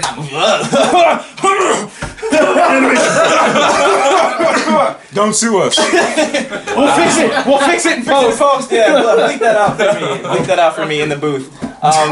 Restarting again. Yeah, the first ever cartoons fights champion is Ben, ladies and gentlemen. Let's give it. I'm gonna give it to him. Coulda Wow. got you, man. Jesus I Christ. could have been the one fighting Yeah, you, but wow. they should have counted my chalk zone comment. I had 1 second left. GG to everybody here. Jesus Christ. That would have been Closing- me in the finals. Wow, that was intense for the first episode. Yeah, that was pretty kind of heated. intense. I feel like next time I'll bring some of you guys back if you want to come back. Maybe I'll fight. They can fight. We'll see. We'll definitely see who wants to do it. Closing? Anybody want to plug anything? You can plug anything you want. Anything. Smoked Out, my web series is coming sometime in 2016. Auditions for Smoked Out. If you want to come audition for Smoked Out, you can come hit him up on that. Where can they find you? Not your phone number, but where? Social security number 366. Nah.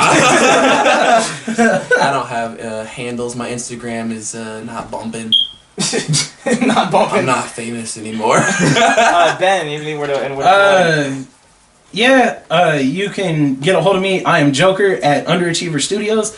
Our Facebook page is Underachiever Studios. You can check me out on YouTube. We will be putting up more videos here shortly. I will be under Joker King 79. We also have the Underachiever Studios YouTube page, and you can also contact me on my Twitter at BigTex915. Ooh, Big Tex 915. All right, Anime Blaze. You guys pretty much already know where you can find me. Twitter, The Anime Blaze, at The Anime Blaze. Message me there. I get to you as fast as I can. You guys can find me on YouTube. Amateur anime reviews, in-depth discussions as far as I can do. Some playthroughs, not that in-depth. Manga reviews, that kind of stuff. And you can also find me on Facebook at, you guessed it, The Anime Blaze. But since the name was, I guess Facebook wouldn't let me use it, so I had to space everything out. So it's The Space Anime Space Blaze. But you guys probably already know my logo. Long-winded closing statements. It's cool, Tyler. Do you have anything to say where they can find you? I'm Tyler. All right, he's Tyler. You can find him at Just because we're professionals. Any plugs on the other side of the couch? Any plugs where they can find you? Same plugs as his. Same plugs as Underachiever his? Studios Almost Nerds podcast. Almost Nerds podcast. It's a really good podcast. I listen to it all the time. I remember what was I just listening? It was the other day. I gotta watch you guys. God, it was- Deadpool. So was there spoilers in you guys Deadpool stuff? Negative. Deadpool? Okay, cool. Either way- we're not those types of pieces of shit. Yeah. Either way, we're going to talk about all of that off camera. You can find me on Facebook at Demric Burnett and on Instagram at Hot Pocket Poppy. Instagram. That's with an I. Hot Pocket Poppy, yes, with an I, P-A-P-I, all one word. I laugh so hard. Wow, look, let's all just, I guess, say bye and wave to the camera and we can turn this mess off. Bye. Robert changed his name on Instagram to Hot Cosby.